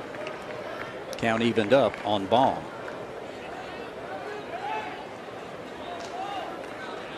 Yeah, we see baseballs out there. That's about how binoculars aren't going to help you out here. All I can see is the Rawlings.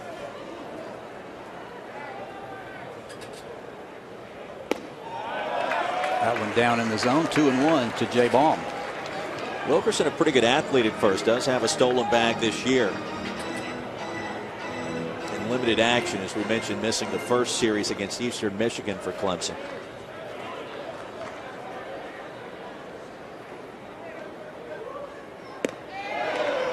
It's a changeup in there for a strike. 72 on the gun. Ball out of Alpharetta.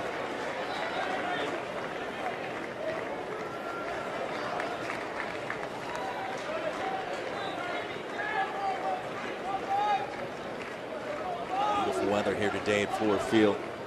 We're starting to dip a little bit. Speared over there at third by Arendas. Quick hands. Ball hit like a bullet off the bat of Baum, but nothing to show for that one but an out. And that'll bring up John McGibbon. McGibbon had a base hit back in the fourth, just his second hit of the season.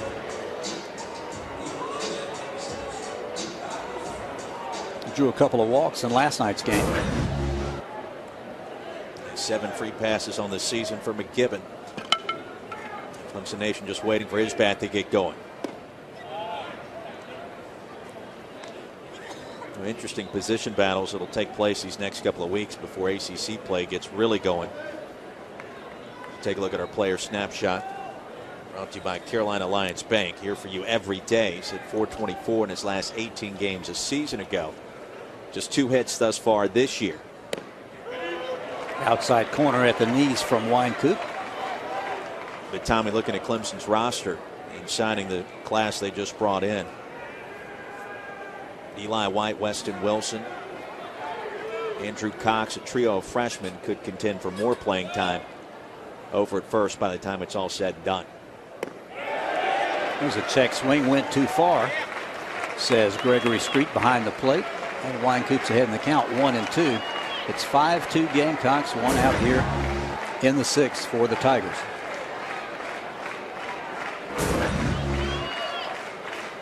Carolina fans start to make some noise.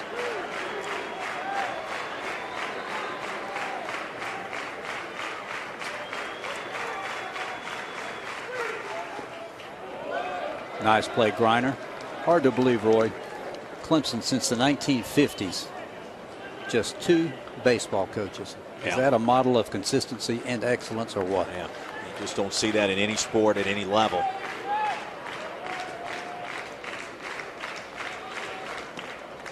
That one's low and away. And he's gone full with 1 out. See if the Tigers play the running game here. Of course, the late Bill Wilhelm, one of the all-time greats, and really putting Clemson baseball on the map.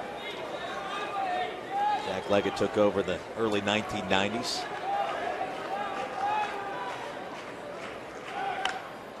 Right off the fist, and it is going to be a foul ball. I think they said it made contact with the batter in the box. Looked like that from our vantage point. Yeah, it did hug the line, and Martin thought he was going to have an out there, but they were on it in a hurry, the first and the third base umpires, Gregory Street and A.J. Lastaglio. Back in July of 1969, Coach Wilhelm came and watched me play an American Legion game. Had 1 half scholarship left. And it was about 3 weeks before school started. Did not take advantage of that. And he gave it to a guy who made all ACC, Richard Haynes, at second base. How about that?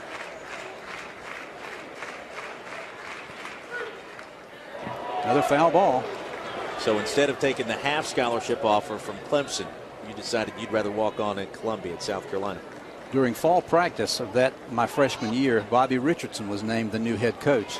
So how can you go wrong either playing for Bill Wilhelm or Bobby Richardson, for goodness sakes? Yeah. So it turned out okay. What a man.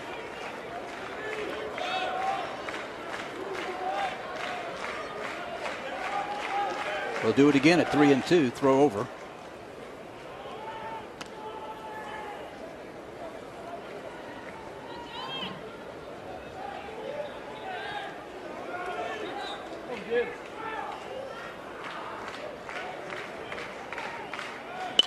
There's a high fly ball into right field. Watch the sun over there for Connor Bright. Makes the catch for a big second out. So McGibbon retired for the freshman, Weston Wilson, third base. And again, any ball hit in that direction is going to be an adventure. The way the sunlight is kind of caroming in here at the ballpark in Greenville Ford Field. Bright really has been exceptional out there this afternoon for South Carolina. Been a tough day for Wilson. 2 strikeouts. He drove in Clemson's first run. That was a big answer at the time in the second inning last night at Carolina Stadium, after South Carolina's pitchers had thrown 52 consecutive scoreless innings. He spoiled that record streak. 2 strikeouts today.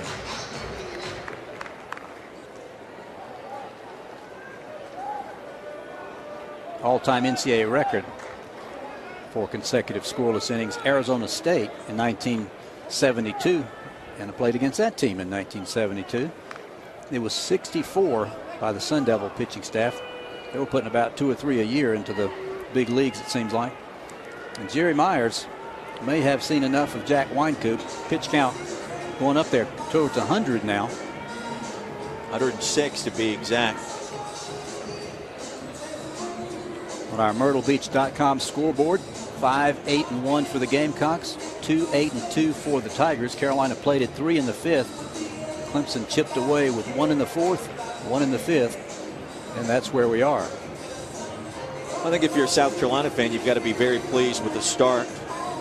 Jack Wynkoop stranded a couple of runners back in the 1st and 3rd frames, giving up a pair of runs thus far, 1 in the 4th, 1 in the 5th. Pitch count over 100's got his team in position to win. And Jerry Myers going to let him try to finish this inning out. Kind of an oddity last night. Both starting pitchers, Daniel Gossett for Clemson, Jordan Montgomery for the Gamecocks, well, they each threw 107 pitches. Wynkoop sitting on 106 right now.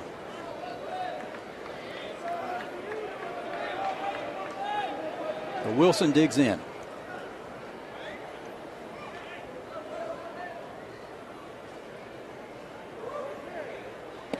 Breaking ball in there for a strike to the High Point freshman. I'll tell you the story of his younger brother, Spencer Wilson, earlier in the broadcast. 2-time survivor of cancer. Magnificent athlete playing basketball, private school in North Carolina. Chopper to third. Arendis in between hop. Gathers it on the bobble. Throws. Nice play. DC Arendis at third for the Gamecocks. And the Tigers do not score here in the 6th. So 6 in the books here from Fluor Field in downtown Greenville. It's still the Gamecocks 5 and the Tigers. Tender Zach Irwin has pitched well for Coach Leggett and the Tigers. As we head to the 7th, I'll toss it back over to Roy Philpott. Roy. Thank you, my friend, Tom. We appreciate it. Great job. Great game thus far from the Garnet and Black perspective. Irwin's trying to keep them exactly where they are. They'll face 4, 5, and 6. Martin, Bright, and Griner. Get things underway here in the top of the 7th. Martin a sac fly in the 3rd, base knock in the 4th. Reach on a fielder's choice back in the 1st frame. Hard hitting first baseman from right here in Greenville. You think he's got to be pleased with his homecoming today.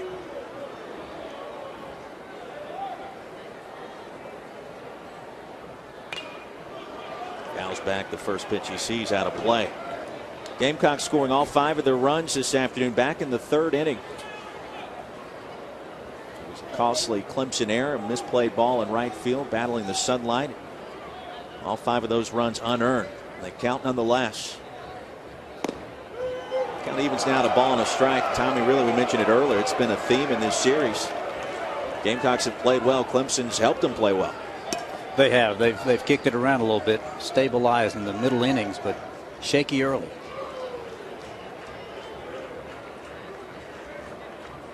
Irwin throwing his 50th pitch. And a strikeout as down goes Martin. 4th of the game for Zach Irwin.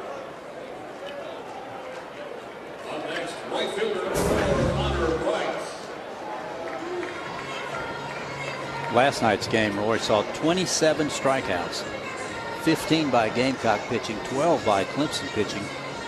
That kind of gets lost in a 9-6 shuffle like the scoreboard read. It really does. There's Connor Bright, junior out of Mount Pleasant.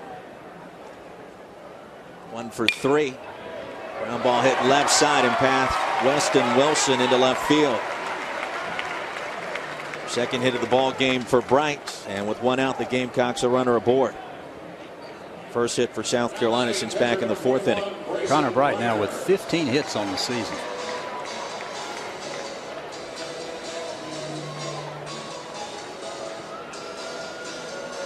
Bright with a stolen bag this year. Grayson Griner due up next. Tigers have held him in check thus far. Did reach on a 3rd inning walk. Struck out and grounded out his other 2 plate appearances. .355 hitter this season. As Irwin misses inside and low for ball 1.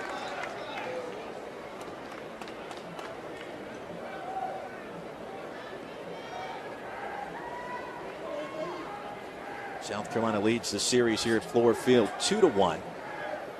Well, both these teams 8 wins apiece in neutral games over the years, neutral environment games. Referred to that 1972 season a couple of times. Played the Tigers over at Riley Park in Sumter that year. I like the way they certainly have orchestrated this recently. I mentioned they've played at Charleston, here at Greenville, of course, Columbia and Clemson, but I like the idea of rotating around the state for a 3-game series. They've done it different ways in the last couple of decades, but this is, I think, my favorite. A lot of fans really get into it as well. It's not evens at 1-1. That game in Sumter broke the Gamecocks record of 4 consecutive shutouts that they broke this year with 5 consecutive shutouts, but the Tigers got us 5-2 over at Riley Park. But that one stood for a long time, those 4 straight. 2-1 the count to Grayson Griner. Well, we've talked a lot about Myrtle Beach today as a sponsor, MyrtleBeach.com. It would be a bad idea to play one of these over in the Grand Strand at some point again. Been a lot of talk about that. Yeah. A lot of hopeful thinking there. So we'll check out our friends at GoToMyrtleBeach.com. Maybe perhaps in the future. I'll tell you what, it's playing hard. One of those. It's hard to beat the west end of Greenville. This town is some kind of special. A revitalized portion of Greenville. 3 balls and a strike. Clemson fans starting to let their voice be heard. Take another look. Tommy, you tell me. Low inside. I think so. Got some tall knees there.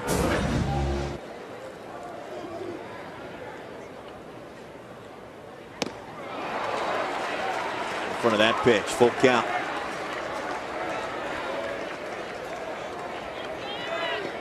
Irwin with some quality relief out of the Clemson bullpen.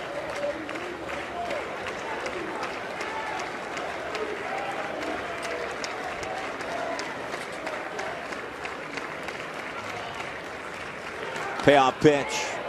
Fouls it in the dirt.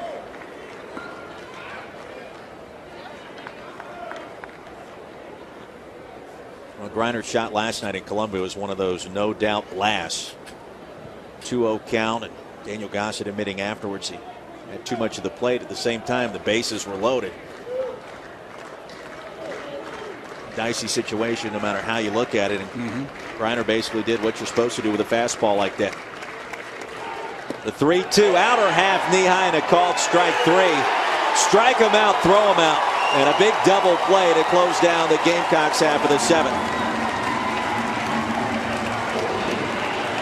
It's stretch time here at Fluor Field. South Carolina still leading Clemson 5-2. Here at Fluor Field. Top of the order due up first for Clemson. Slayton, Krieger, and Bull Ware. As Jack Wynkoop remains on the hill. Slayton calls time. Wynkoop, Tommy's thrown 108 pitches in this one. We've seen activity down in the South Carolina pen the last 2+ innings. Off-speed pitch on the outside corner for a called strike. Maybe a little bit of a generous call right there, but a good start for Wynkoop against a tough hitter. Slayton today 1 for 2 officially.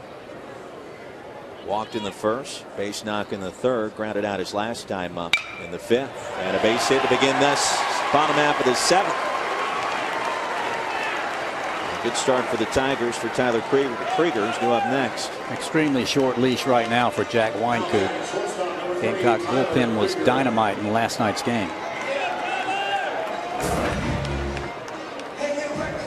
Slayton doing exactly what he needed to do in this sequence.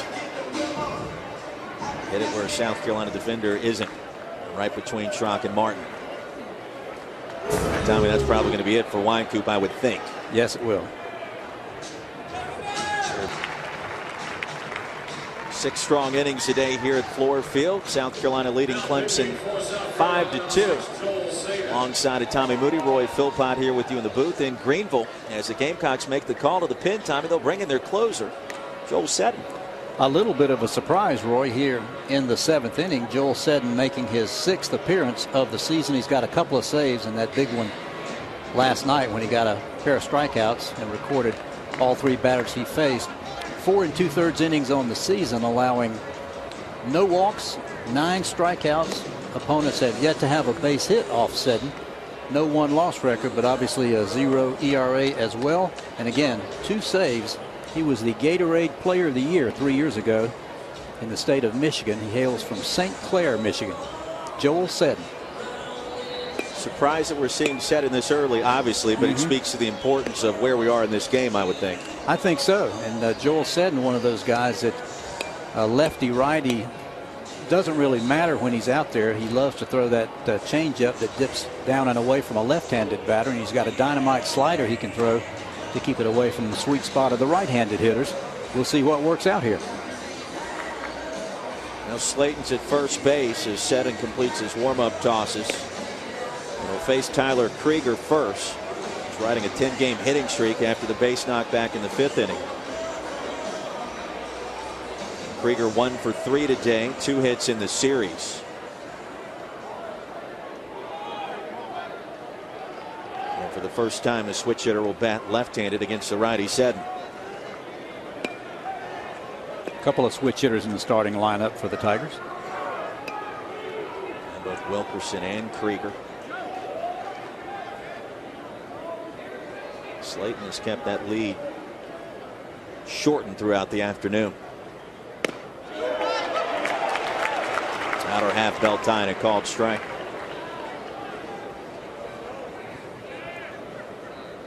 Gamecocks scoring all of their runs back in the 3rd frame. Tigers adding a run in the 4th, 1 more in the 5th, and here we are at 5-2.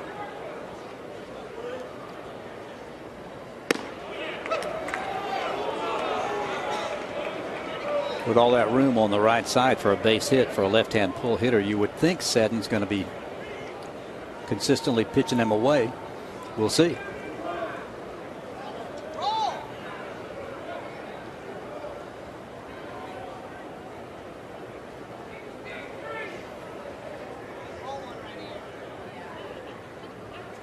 And the 1-1 offering. Foul left field line towards the stands. Well, you know it's a well-attended ball game when you look towards the hill right beside left field and you really can't see any of the turf out there. And you can't see it from where we're sitting here in the booth. Quite a beautiful sight.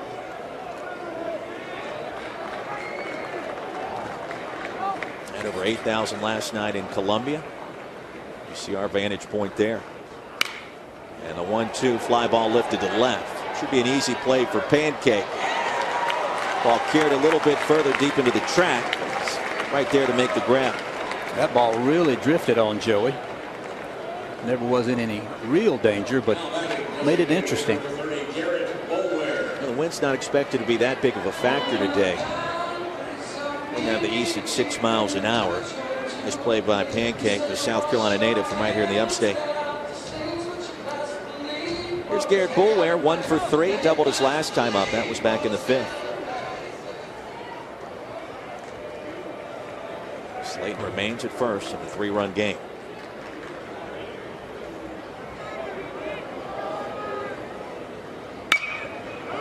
Ground ball left side. Could be 2, but it's booted. Mooney couldn't catch up to it. Couldn't find the glove. And the Tigers with runners at the corners. And Tommy, perhaps one of the first costly errors we've seen for South Carolina in this series. Yeah, Mooney, if he had it to do over again, he wouldn't wait on that in-between hop. He'd charge it a little bit more aggressively, but it fielded it a little passively, or at least tried to. He really could have gotten a much better hop than that, and the Tigers threatening to do some damage here in the 7th. E6 will be charged to the shortstop, Marcus Mooney. Second error of the game charged to South Carolina, and here's Chris Oakey. That's Mooney's 3rd error of the season. So Slayton now at 3rd. Boulware at 1st. A critical point in this game for the true freshman out of Mount Dora, Florida, and Chris Oakey. And that first pitch just missed. Joel Seddon deserving a better fate out there. And after waiting on that ball, that in-between hop there, don't think he's going to get the double play without the aggressive charging of the ball. Oakey a base hit in the 1st. Drove in a run his last time up. A 5-3 ground out. And Tommy, here we are again late in this one, and all of a sudden the plot starts to thicken.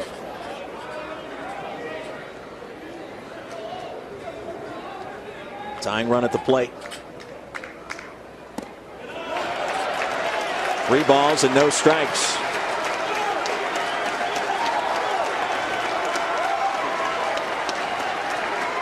Steven Duggar awaits in the on-deck circle.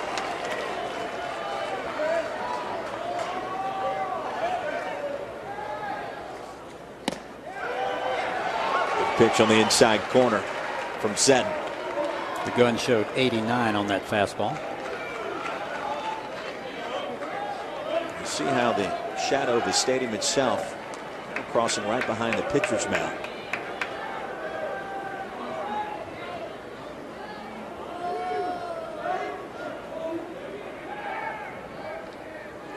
The 3-1, a curveball, it just missed.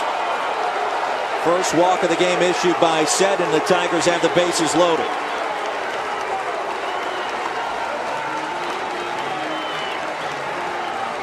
Chad Holbrook looking on. A couple of close calls there, Tommy.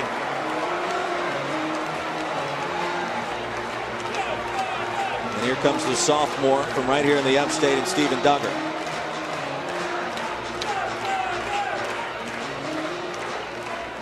Duggar's 1 for 3, doubled in the 4th. Flied out to right field his last time up. Seddon's already gotten the ground ball he needed, but the Gamecock defense let him down. He certainly needs another one now. And a big moment in this one. Tigers with just 1 out. Duggar falls behind 0-1.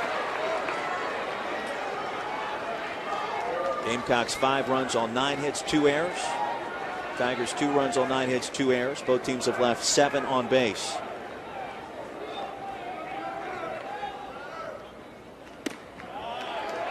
And evens at a ball and a strike.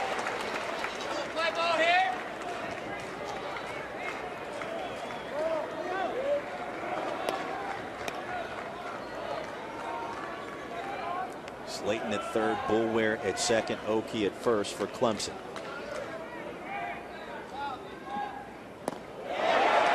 Tried to check his swing, he couldn't. That's that tailing away changeup we referred to. Clearly went around.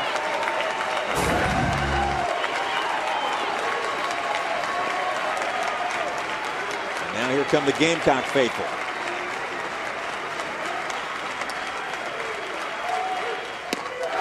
Struck him out looking. First strikeout of the game for Seddon, and a very important second out here in the bottom of the 7th inning.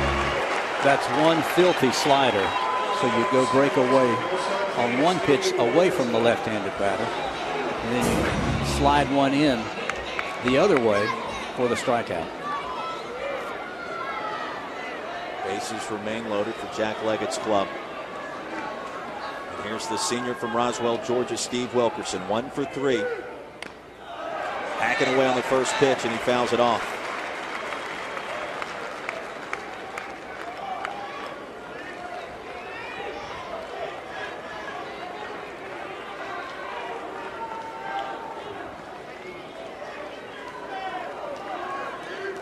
2 hits in the series, 316 on the season.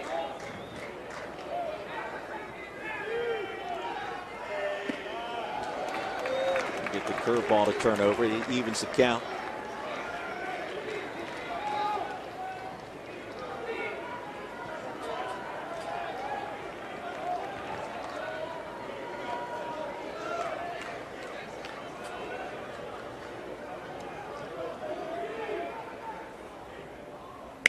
This one's driven right field line and foul. Over the head of Clemson first base coach Bradley LaCroix. Wilkerson out in front of that pitch.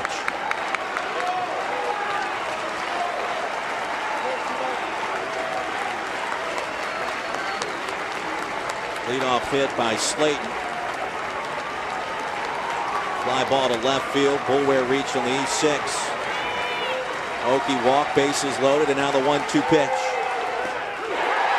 Down he goes. Back-to-back strikeouts by Joel Seddon to retire the side.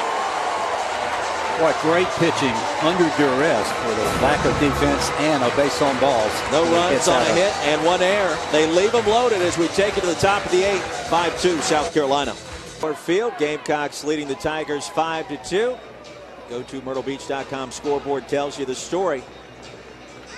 Joel Seddon with back-to-back strikeouts to end the Tigers' scoring threat in the bottom of the 7th.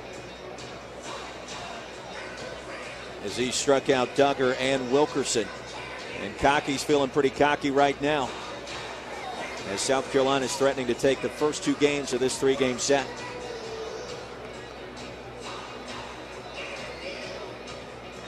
Zach Irwin remains on the hill for Clemson and will face 7, 8, and 9 up first for South Carolina.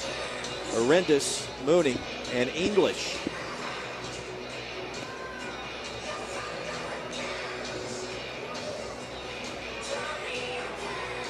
Tommy, I don't know how many lives the Tigers have left, but probably used up 4 or 5 of them in that last inning. A very Seddonistic 7th, if you will, for the Gamecocks. Clemson certainly had a golden opportunity to cut into that 5-2 lead, but Joel Seddon just some beautiful pitches and extreme pressure. Here's DC Arendis, sophomore from Greensboro. Walked in the 2nd, struck out in the 3rd, flied out to deep center field his last time up. Meanwhile, Zach Irwin, 4 quality innings out of the Tigers' bullpens, only given up 3 hits, struck out 5. Including that last strike him out, throw him out. It's in the South Carolina half of the 7th. And misses low here for ball 1.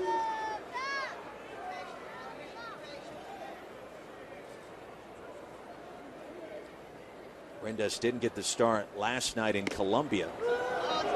Count evens at a ball and a strike. He's played well today. Yeah, he really has.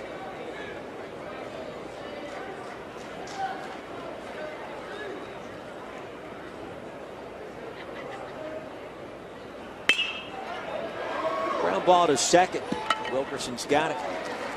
1 up, 1 down for South Carolina. That 5 spot in the 3rd for the Gamecocks. Looking kind of lonely among all the goose eggs, but it's held up so far. 5 of those runs of the unearned variety. Tigers are running the 4th, 1 more in the 5th, and here we are 5-2 in the 8th inning. Out of the 8 hole will be Marcus Mooney. 1 for 3. That one hit a big one, drove in a pair. Curveball in the outer half makes it 0-1.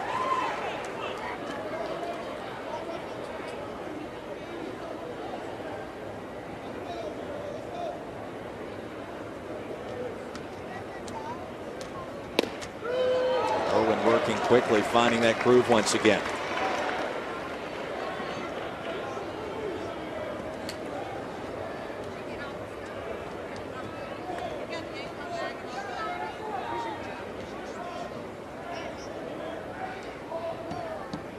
The 0-2. Couldn't check his swing, and down he goes. 6 strikeouts for Zach Irwin. He has been lights out. He might not have faced but 1 batter in last night's game, but he is mowing them down today. And how about this, Tommy? We were just told moments ago the attendance here at Ford Field, 7,182. Largest crowd in the history of this venue. That is awesome. And I think that's one of the reasons you'll continue to see this series, at least one game being played here. In steps Tanner English, junior center fielder out of Merrill's Inlet. And it's 1 for 3, a couple of strikeouts sandwiched around an infield hit and an RBI.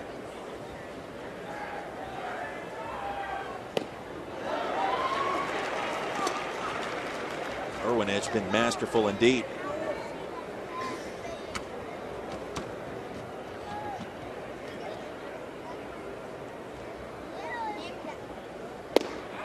One and two the count. He is a machine out there.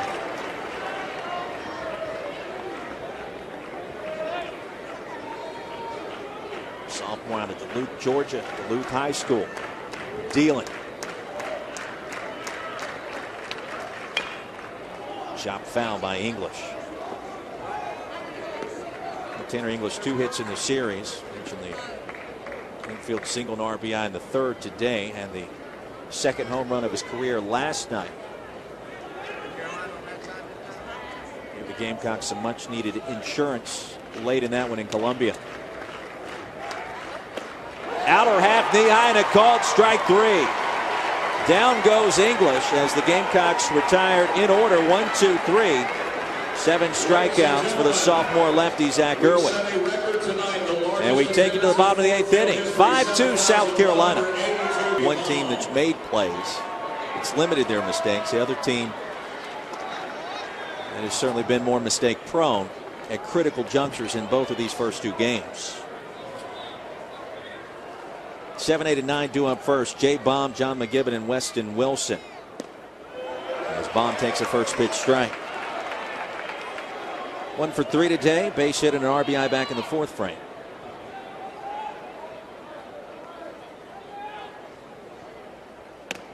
Make it 0-2.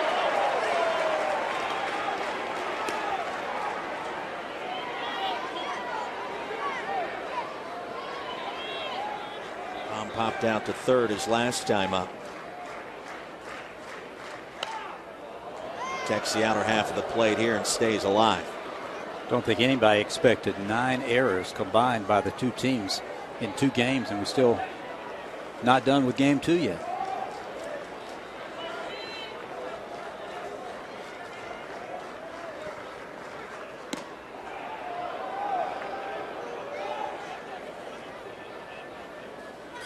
Seddon brought in for some extended relief, typically the Gamecocks closer. Struck out his last 2 batters the last inning. Ground ball to short. Moody's got it. 1 up, 1 down.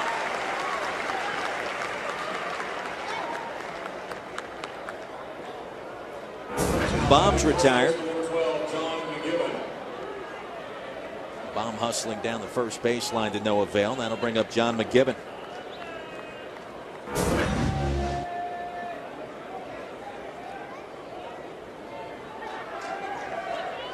Gibbon 1 for 3.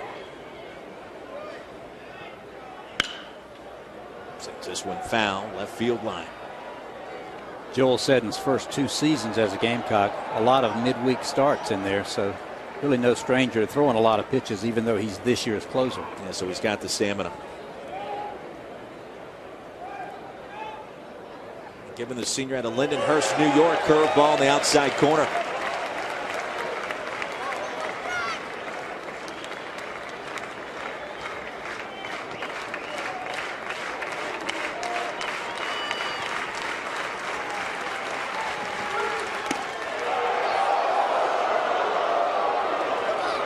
South Carolina crowd towards our left in midseason form. I think so. It's only the 1st of March. Here comes the 1-2 from Seddon. Lines out. 2 away.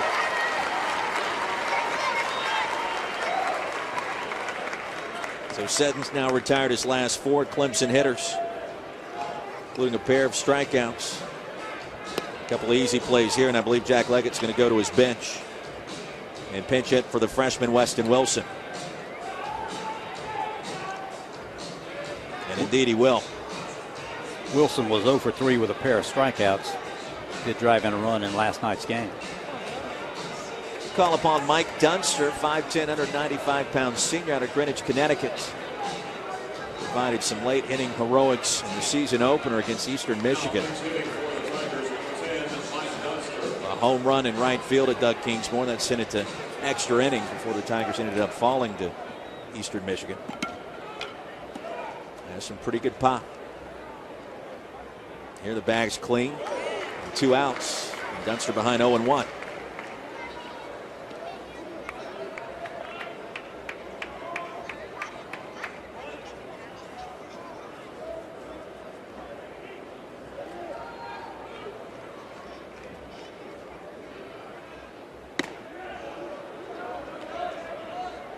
Gamecocks leading Clemson 5-2, as you see on the GoToMyrtleBeach.com scoreboard.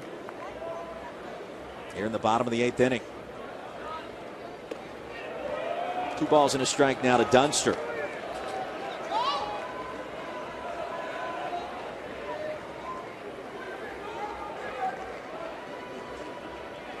One hit and 4 at-bats this year. That one strike, a very big one. 3-1 to Dunster.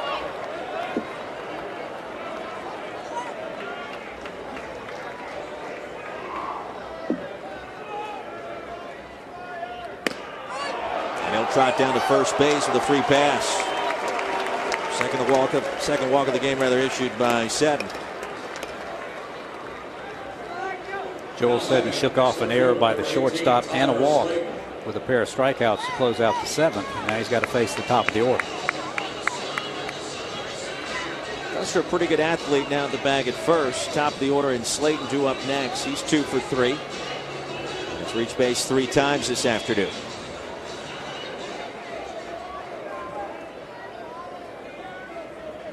Junior out of Cumming, Georgia. 4 hits in the series thus far. Chopper to second. Charging Schrock over to first to retire the side. And for the Tigers, no runs, no hits, no errors, and 1 left. As we take you to the top of the 9th inning here at Fluor Field. 5-2 South Carolina. Our affiliates around the state of South Carolina, also worldwide on ESPN3, and certainly it's been an entertaining game today, Tommy, to say the least. It certainly has been. A lot of action packed in those first 5 innings. The Tigers had a golden opportunity to get back in this ball game. Not that a 3-run deficit's insurmountable by any means, but they had the bases loaded and 1 out. Yes. Well, congratulations to Jack Wynkoop, King of the Hill. Brought to you by Mungo Homes. 60 years of your family building for your family. And our family building for your family. Congratulations to Wynkoop. A great outing today. One of the difference makers for South Carolina in this one. Caldwell takes a strike on the inside corner, and it's 0-1. Irwin's thrown 71 pitches now. Coming on in for relief for Crownover. Wynkoop worked his way out of a couple of early inning jams. Settled things down, and South Carolina grabbed the early 5-0 lead, and they've held on ever since. Coach Leggett wanted some effective long relief. Did he ever get that and then some from Irwin?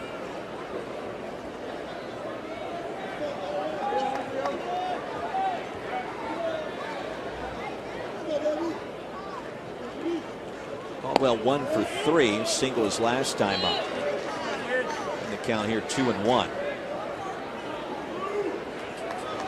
We'll do it for the Tigers in the bottom half of the 9th. 2, 3, and 4, Krieger, Bullware, and Oki. Irwin's got to keep South Carolina right where they are right now, though.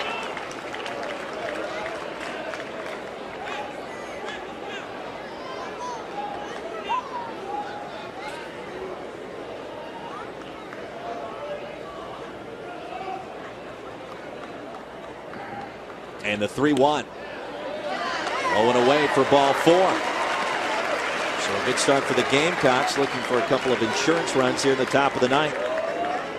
as Caldwell's aboard. Now batting second baseman number 22, Max Schrock. And here's Max Schrock, who's 1 for 4. I think that 2 for 4 was scored a run. He's also struck out once. He's been a tough out today, Tommy. He's a good ball player. Got off to a slow start with the bat this season, but he had a lot of walks. He's got 8 for the year to lead the team. As the average up to 290. And the first pitch misses low. This could be the guy that Irwin's got to get to stay in this ball game. Gamecocks is trying to hang on here in the ninth. Second of 3 games. Game 3 tomorrow in Clemson. That's at 4 o'clock first pitch. The Gamecocks have a chance to clinch the series with a win here today.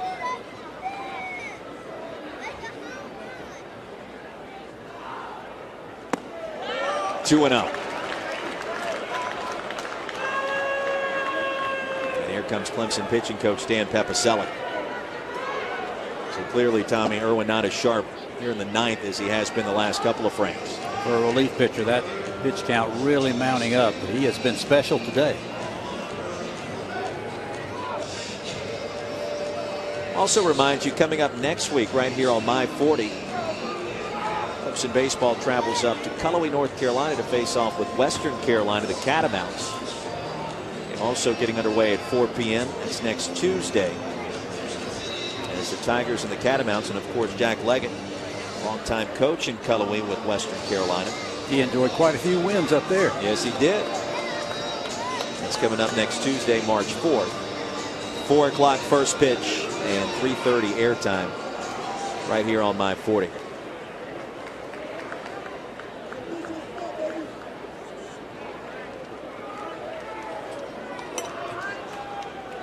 Schrock ahead in the count, 2 balls and no strikes as Irwin delivers.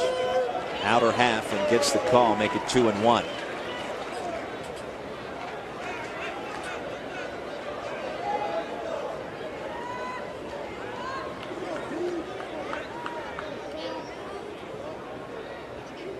Caldwell 0 for 1 in the stolen base department as this would drip foul.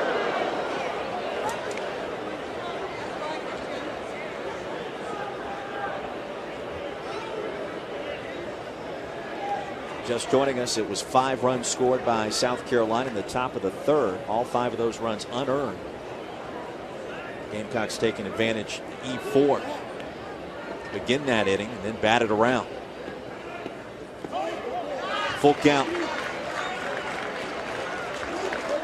Tigers have chipped away and at this 3-run deficit. Run in the 4th and 1 more in the 5th. And we've been scoreless the last 3 innings.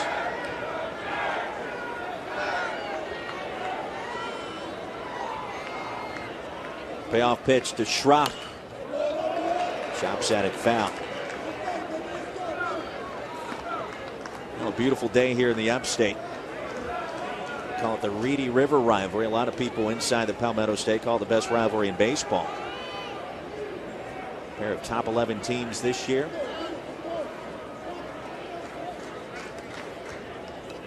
Two teams with their sights set on Omaha at the end of this season. Payoff pitch again from Irwin. A curveball nearly hits him. Schrock moves out of the way and trots down to first. So back-to-back walks issued by Zach Irwin. Out to buy a little bit of extra time. A couple more warm-up tosses in the bullpen goes Okie, the freshman catcher. Jack Leggett, Dan Pepicelli talking things over. Indeed, that'll be it for Zach Irwin. Well, Tommy gave you about as much as he possibly could in 5 innings. Just a couple of hits given up and no runs thus far. We'll step out, take a break. We'll tell you about the new Clemson. Tigers makes his second call to the bullpen this afternoon. I'll bring upon the freshman right-hander out of Gilbert, South Carolina, Drew Moyer. Drew Moyer faced 2 batters last night and struck them both out. He was the 6th Clemson pitcher of the evening. So his freshman year off to a good start. And for the season so far, making his 3rd appearance, he's allowed 1 hit and 1 complete inning with 2 strikeouts, no walks, opponent sitting 250, but limited pitches thrown here in his freshman year. But he certainly looked good at Carolina Stadium last night. I can sure tell you that. When you really can't speak to the importance of a little insurance here for South Carolina. They already got a 3-run lead, but just go back to last night. And we look with Tanner English, the late long ball. Another run late in the game. Tigers had 2 runners in scoring position rather, in the ninth and couldn't convert, but a little bit more pressure would have been involved at South Carolina, and that tacked on a couple extra runs late. Exactly right. And Coach Holbrook in our pregame interview down on the field, he alluded to the fact that when Jordan Montgomery got knocked around in that big Clemson inning when they took a 6-1 lead, he had second and third and nobody out and came back to strike out the Tigers to get out of that. It didn't look like it at the time, but that was going to be the key moment because the Tigers could have just about put that one on ice. So Caldwell at second, Schrock at first, and here's Joey Pancake. Officially 1 for 3, walked in the first. Base knock in the third, later stole second.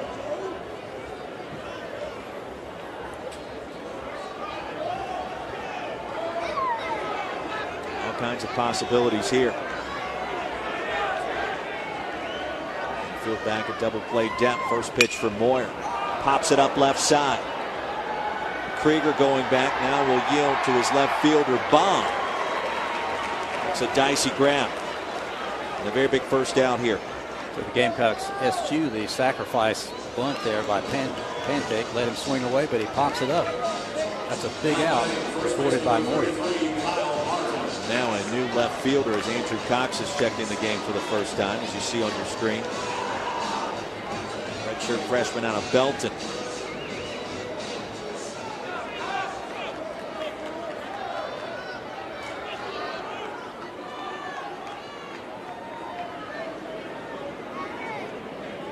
So Pancake's retired, and here's the hard-hitting Kyle Martin. 1 for 3 and takes ball 1 outside.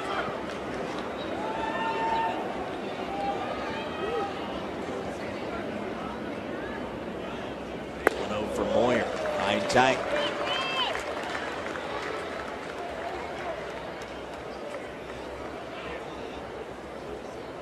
Martin, the sac fly back in the third inning.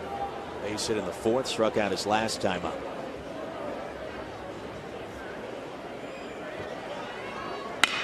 This one's lined into right field for a base hit. Duggar up with it quickly. And the Gamecocks will hold the runner at third in Caldwell, but South Carolina's got him loaded. Second hit of the game for Kyle Martin. In most cases, Elliot Caldwell is going to score from second on where that ball was hit, but he had to wait and make sure it got through the infield. Didn't want to get doubled off. Ball hit sharply off the bat of Martin, the junior from right here in Greenville. Caldwell told to hold exactly where he is, and that's what he does. Caldwell now at third, Schrock at second,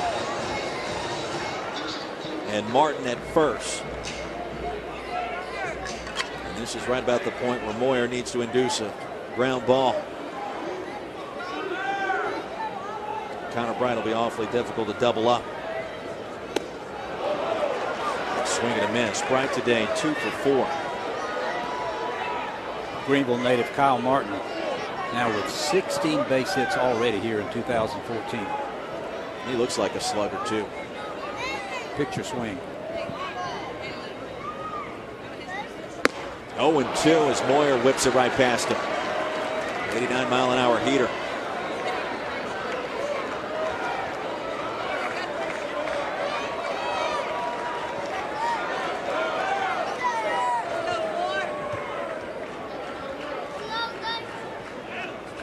Right, 3 hits in the series. Trying to get him to chase one.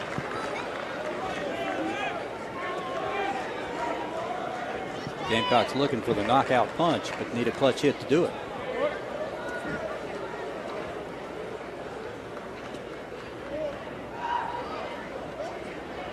Fly ball lifted to right.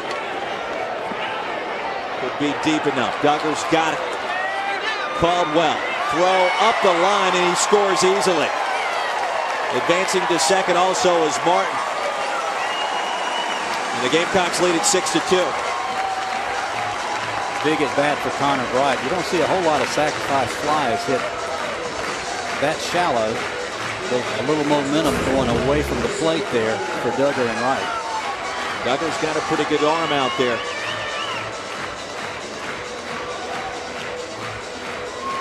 Okie had problems trying to find that baseball coming in. Caldwell would have scored regardless. Heads up base running by Martin to take second on the play. Schrock now at third, Martin at second. 2 away for Grayson Griner. Fastball misses up and away. Tigers charged with their 3rd error for letting one of those runners advance there.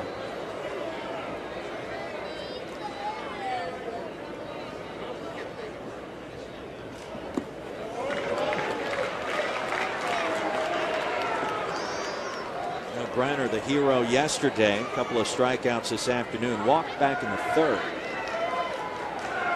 Scored a run.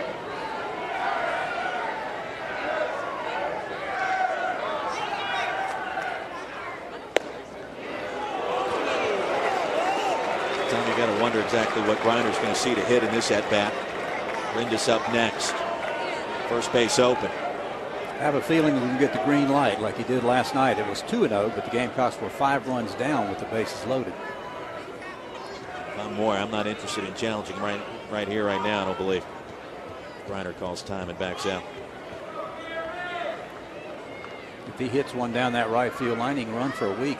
Look where Duggar's playing.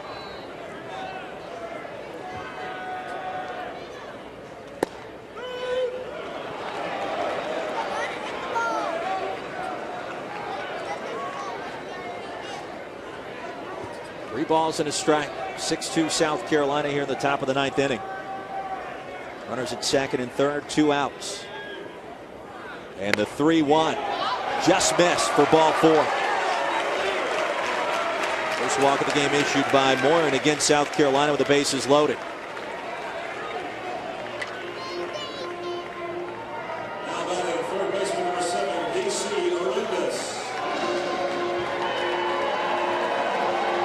So here's Arendis, still in search of his first hit in this series.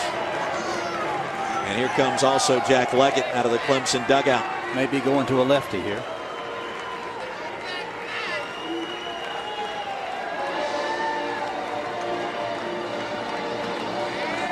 That young man's going to be a good one, Drew Moyer. Impressive last night. Trying to stop the bleeding here today. Jack Leggett makes a call to the bullpen. He'll bring in Alex Bostic, freshman out of Matthews, North Carolina. Bostic pitched in last night's game, 1/3 of an inning. He got a strikeout. And as we mentioned, 27 batters struck out in last night's game. 12 by Tiger pitching for the year. Bostic making his 3rd appearance. He's gone 1 1/3. Allowed a run, it was earned, and a base hit. Opponents hitting .200 against him. No one-loss record, and the ERA of 6.75. Alex Bostic. Well, Tommy, now almost 2 complete games in the books between these two teams. What we've seen through the first 2. Both the teams have brought their bats at times. Clemson's been quieted a little bit more here today, but I think one of the differences we've seen is the bullpens. South Carolina's bullpen has gotten those key outs, whereas Clemson's really hasn't, especially going back to last night. Yes, Cody Mincy last night, Joel Seddon, just tremendous bullpen work. And that's been the story again today with Seddon relieving Wynkoop. Power also been a story in this series. Gamecocks with a couple of home runs last night. They've out-homered their opponents 10-2 so far this season, whereas Clemson, 2 home runs, and their opponents have 2 home runs as well. Well, part of that too is where both teams play. Doug Kingsmore, very difficult to get one out of the ballpark. I know, and even though they moved the plate 10 feet farther away from, it's still a tough home run park. It is. It really is.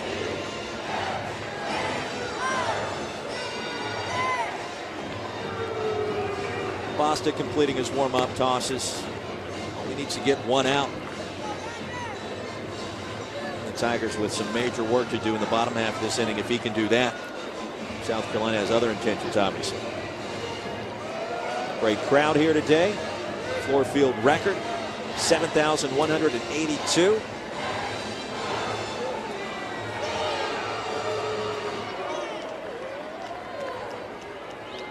And here we go. DC Arendez steps in.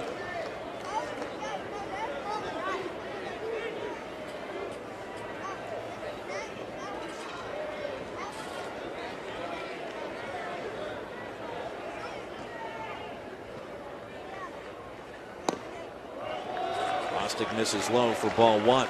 Boy, Arendez all over home plate. It's hard to crowd it much more than he is.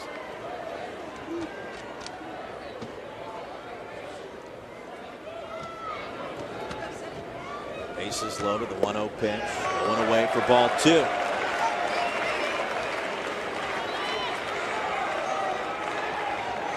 Inning began with a pair of walks issued to Caldwell and Schrock. Schrock now sitting at third. 2-1.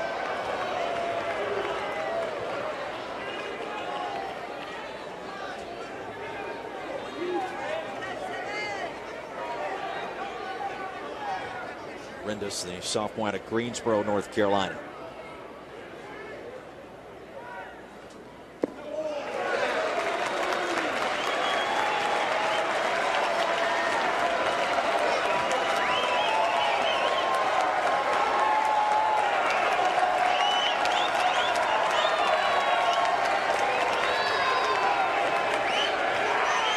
Nowhere to put DC Arendez. Steps out.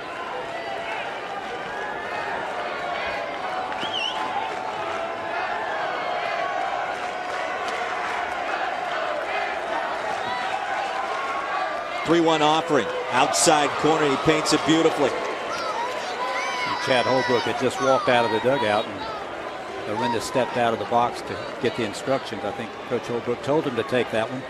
Make him throw a strike in there. Come down to cases now, though. The payoff pitch. Ball four. And Bostic walks in a run. Schrock scores to make it 7-2 South Carolina.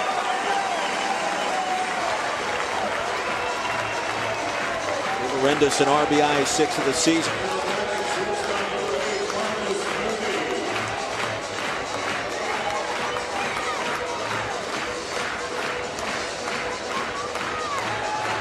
Martin now at third, Griner at second, Arendez at first. And here's Marcus Mooney.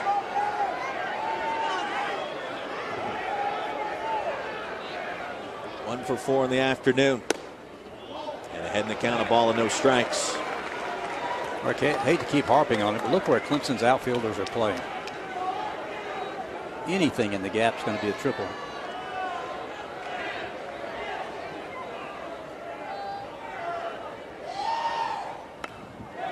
Once this one foul. Only a base hit back in the third that drove in a pair of runs. Struck out his last time up in the eighth.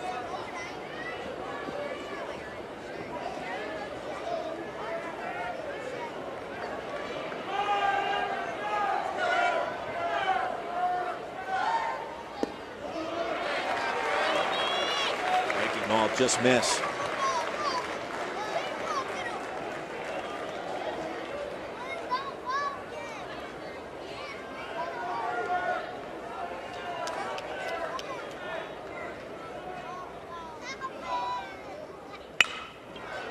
Foul third base side, even the count. Gamecocks 5 runs in the third, 2 more here in the ninth. Tigers a run in the fourth, 1 more in the fifth. And after last night's 9-6 Gamecock victory, South Carolina's got a chance to clinch the series. Closing out strong here today.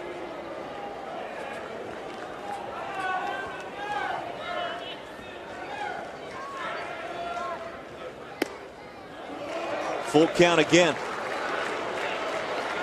How about that? Was going to bunt with 2 strikes.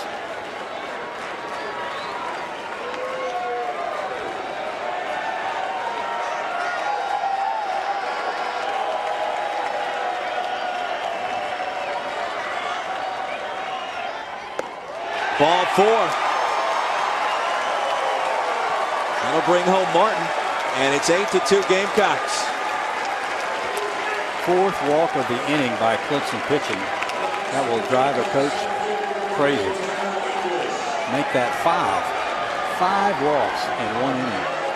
And here comes Jack. And a good eye by that time by Mooney. And the patience of the South Carolina hitters in this inning will proven to be fruitful. So Bostic's day is done. Jack Leggett will make another call to the bullpen.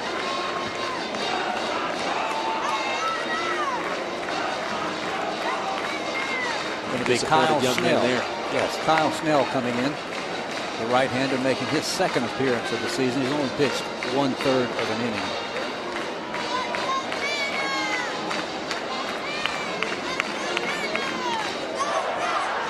Snell, another one of those Alpharetta, Georgia natives.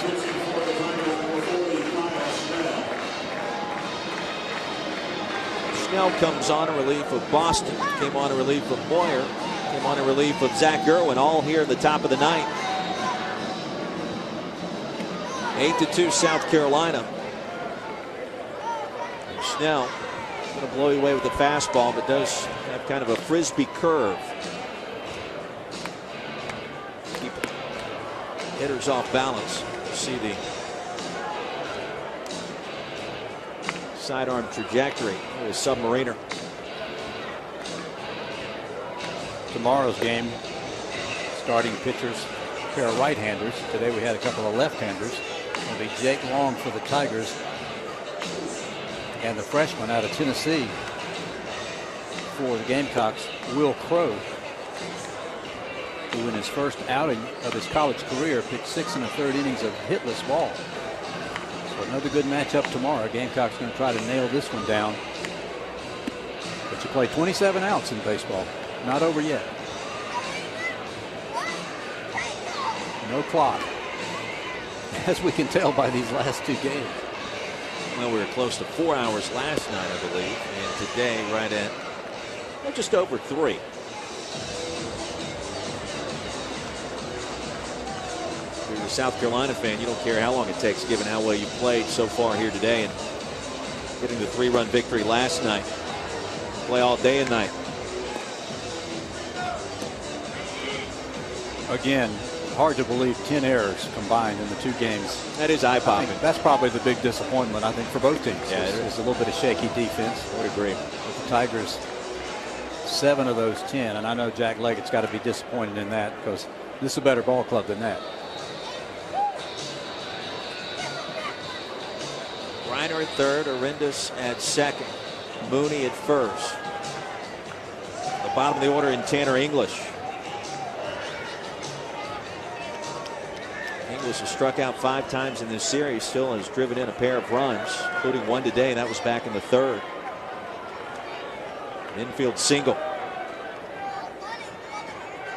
First pitch from Snell. Off speed and upstairs for ball 1.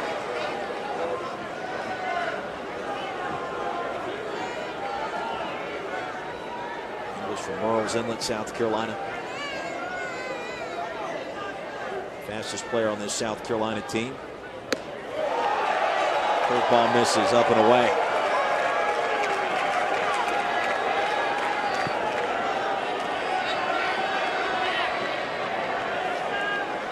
John McGibbon, the senior first baseman, for a word briefly with Schnell.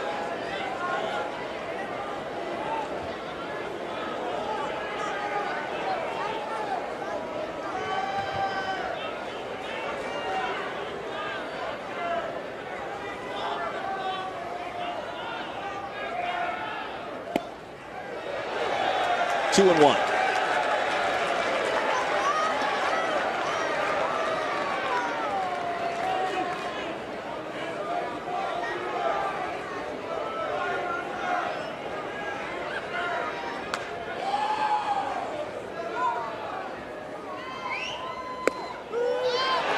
Count evens now as Snell touches the heart of the plate.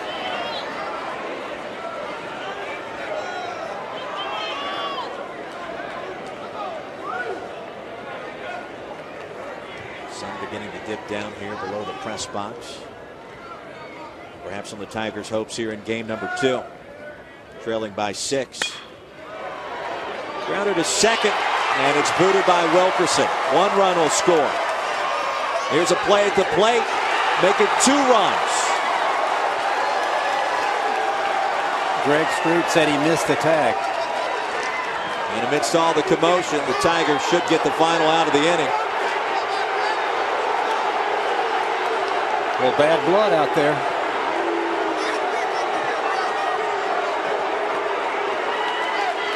Well, you hate to see this game end in this manner. Amidst all that, the Tigers finally retire the side.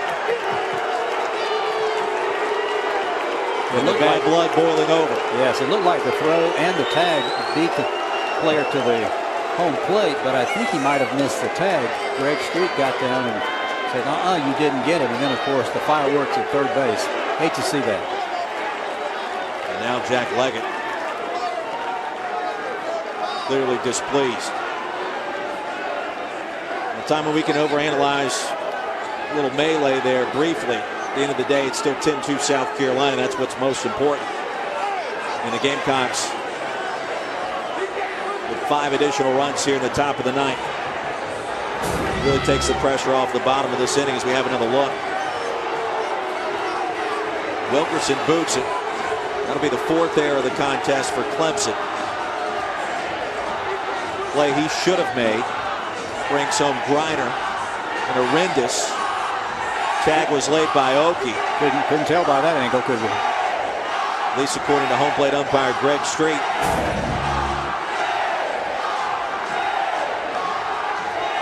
He certainly didn't see what Caldwell did sliding into third base. It upset Clemson. Or was it vice versa? The Tigers got upset and they made Elliot Caldwell upset. Well, we've seen some aggressive plays for the first 2 games. Chad Holbrook and Jack Leggett talking with our veteran umpiring crew, and they've done a good job for the most part in these first 2 contests, Tommy, as we mentioned earlier. They surely have. So we have another look at what happened. But not Caldwell on third. He was at home.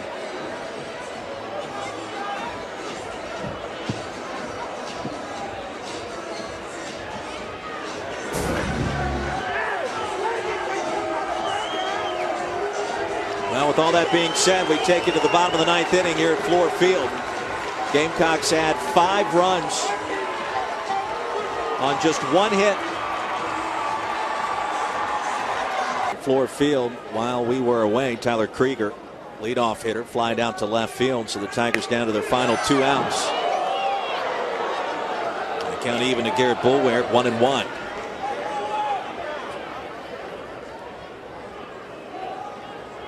And the Gamecocks, by my account, tonight, Tommy, with at least 7 unearned runs scored. Mooney's got it deep in the hole and a strong throw. 2 away. But it doesn't matter how they're counted. It only matters that they're up there. That's right. Tigers very generous with the base on balls in that last inning. Hard to believe in the last 13 innings in this series offensively for South Carolina, the Gamecocks have scored 18 runs.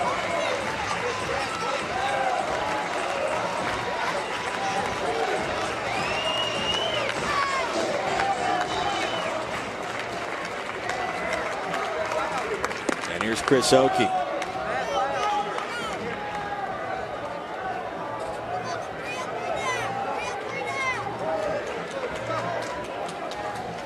Our player of the game, Connor Bright, the right fielder. Couple of hits. Drove in a run with a sac fly in the 9th inning. Brought to you by GoToMyrtleBeach.com. Visit now and register to win a Myrtle Beach vacation. Congratulations to Connor Bright Jr. out of Mount Pleasant, South Carolina. As his hot start here in 2014 continues. Came into this one batting .419. The average is going to do nothing but go up after today.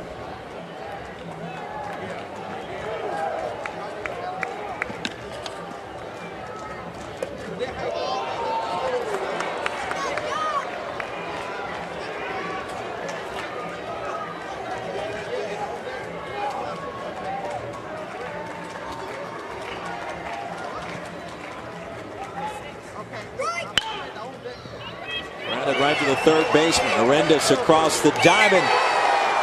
And that'll do it. South Carolina wins it here at Fluor Field. Our final score 10-2. As the Gamecocks improve to 9-0, the Tigers fall to 6-3. Impressive start by Jack Wynkoop. Timely hitting, taking advantage of a couple of Clemson errors early. Gamecocks really control the game throughout, Tommy. They did. They had that 5 spot in the 3rd inning, and as it turned out, it held up. Added 5 more in the 9th, and frustrating thing for Clemson in this game was just the brilliant relief pitching by Zach Irwin. Gamecocks clinch the series. Game 3 tomorrow. Got much more headed your way here at Fluor Field after this. Clinch the series. Game 3 tomorrow at Doug Kingsmore Stadium. Alongside of Tommy Moody, Roy Philpott. Gamecocks scored 5 runs in the top of the 3rd inning. Really set the tone. Tigers really had no response. And then South Carolina adding 5 more insurance runs in the top of the 9th. Things got a little chippy. At the end of the day, the only thing that matters is the score. And it was Carolina by 8 runs today. And the Gamecocks played well. They did commit a couple errors themselves. But when you score 10 runs, you're going to win most games, obviously. And we mentioned the great relief work by Irwin of the Tigers. But what about the Gamecock bullpen last night and today? Really the key to holding the Tigers at bay. All right, we take you now down to the field. Tiffany Irvin has Chad Holbrook, the winning coach. That's right. Thanks, guys. Well, Coach, you were really able to capitalize on some of the errors that Clemson had. 7 unearned runs in a 10-2 victory. But what's the difference on the mound for you today? Well, yeah, Wynkoop kept them at bay and kind of gave us a chance. We had the big inning there and got 5 runs, and that kind of made us feel pretty good. But then Clemson battled back and battled back and battled back. And that Irwin kid pitched a great game for them. He just got tired, and then we were able to capitalize and make things a little bit easier in the 9th. And it's a big win for our team. We beat a really good Clemson team. They're really, really good, and we're very, very, very fortunate. How pleased are you with the performance of both Wynkoop and Seddon today? Well, Wynkoop kept them at bay. You know, he got his changeup over. He kept them off balance, and that's a good hitting team. And you have to get your all-speed stuff over, or they're going to knock you around a little bit. And then Seddon's, you know, our guy in the bullpen, and he's done a terrific job for us all year, and he's got some experience and some makeup, and he was able to get those last few outs for us. We know it's not a conference game for you, but it's a very important game between this rivalry between 2 in-state teams and on neutral ground. Now you've set the stage. You're taking the series and heading into enemy territory tomorrow. What does that mean for you guys? Well, it's, you know, we have the utmost respect for Clemson, and anytime we get together, it's very, very competitive. It's hard fought. They got great kids in their dugout, and our kids battled their rear ends off. And, you know, anytime it's Clemson, South Carolina, no matter what's happened the first 2 days, you're going to try to win the next game. And we're excited about tomorrow, but I'm sure they will be too, playing at home, and we'll have to play our best to have a chance. All right, good luck, and thanks so much for spending some time with us. Thank you. All right, 2 nationally ranked teams putting on great performances here at Fluor Field today. Back up to you guys in the booth. Thank you, Tiffany. Final score once again 10-2. Back with much more here in Greenville, South Carolina right after this. Stay tuned. Final score as we welcome you back here at Fluor Field. South Carolina defeating Clemson. Gamecocks remain undefeated. Tigers fall to 6-3. It'll be game 3 tomorrow at Doug Kingsmore Stadium, a 4 o'clock first pitch, as Clemson looks to avoid the sweep in its home venue. Alongside of Tommy Moody, Roy Philpott. Jack Wynkoop gets a victory today, Tommy, now improving to 3-0. Matthew Crownover falls to 2-1. We look at some of the final numbers. 10-10-2 for South Carolina, 2-9-4 for Clemson, and really the 4 is what stands out. The errors costly, as we've mentioned a couple of times. Tigers also struggling with runners in scoring position. I believe 9-45 now in the series, so not getting those kinds of quality at-bats when they need them. Stranding 11 runners on base today compared to just 8 for South Carolina. For Clemson, you got to find a way to rebound tomorrow. It's not going to be easy, obviously, against a very strong South Carolina squad. I think you're right. They've got to worry about some control issues late in this ball game. Obviously, the defense and hitting in the clutch, like you pointed out, Roy. Tigers need to do a better job at that. Credit Jack Wynkoop, who goes to 10-3 in his career for the Gamecocks. Both pitchers coming into this game were 9-3, so Crownover his first loss of the season. So he's now 9-4 in his early Clemson career. But Wynkoop was good, Seddon was good, and when you score 10 runs, it's hard to beat that combination. Gamecocks do have the series going for the sweep tomorrow, but Doug Kingsmore is always tough. All right, coming up next, we'll wrap things up here at Fluor Field. Final score once again, South Carolina 10, Clemson 2. And we're back with more right after this.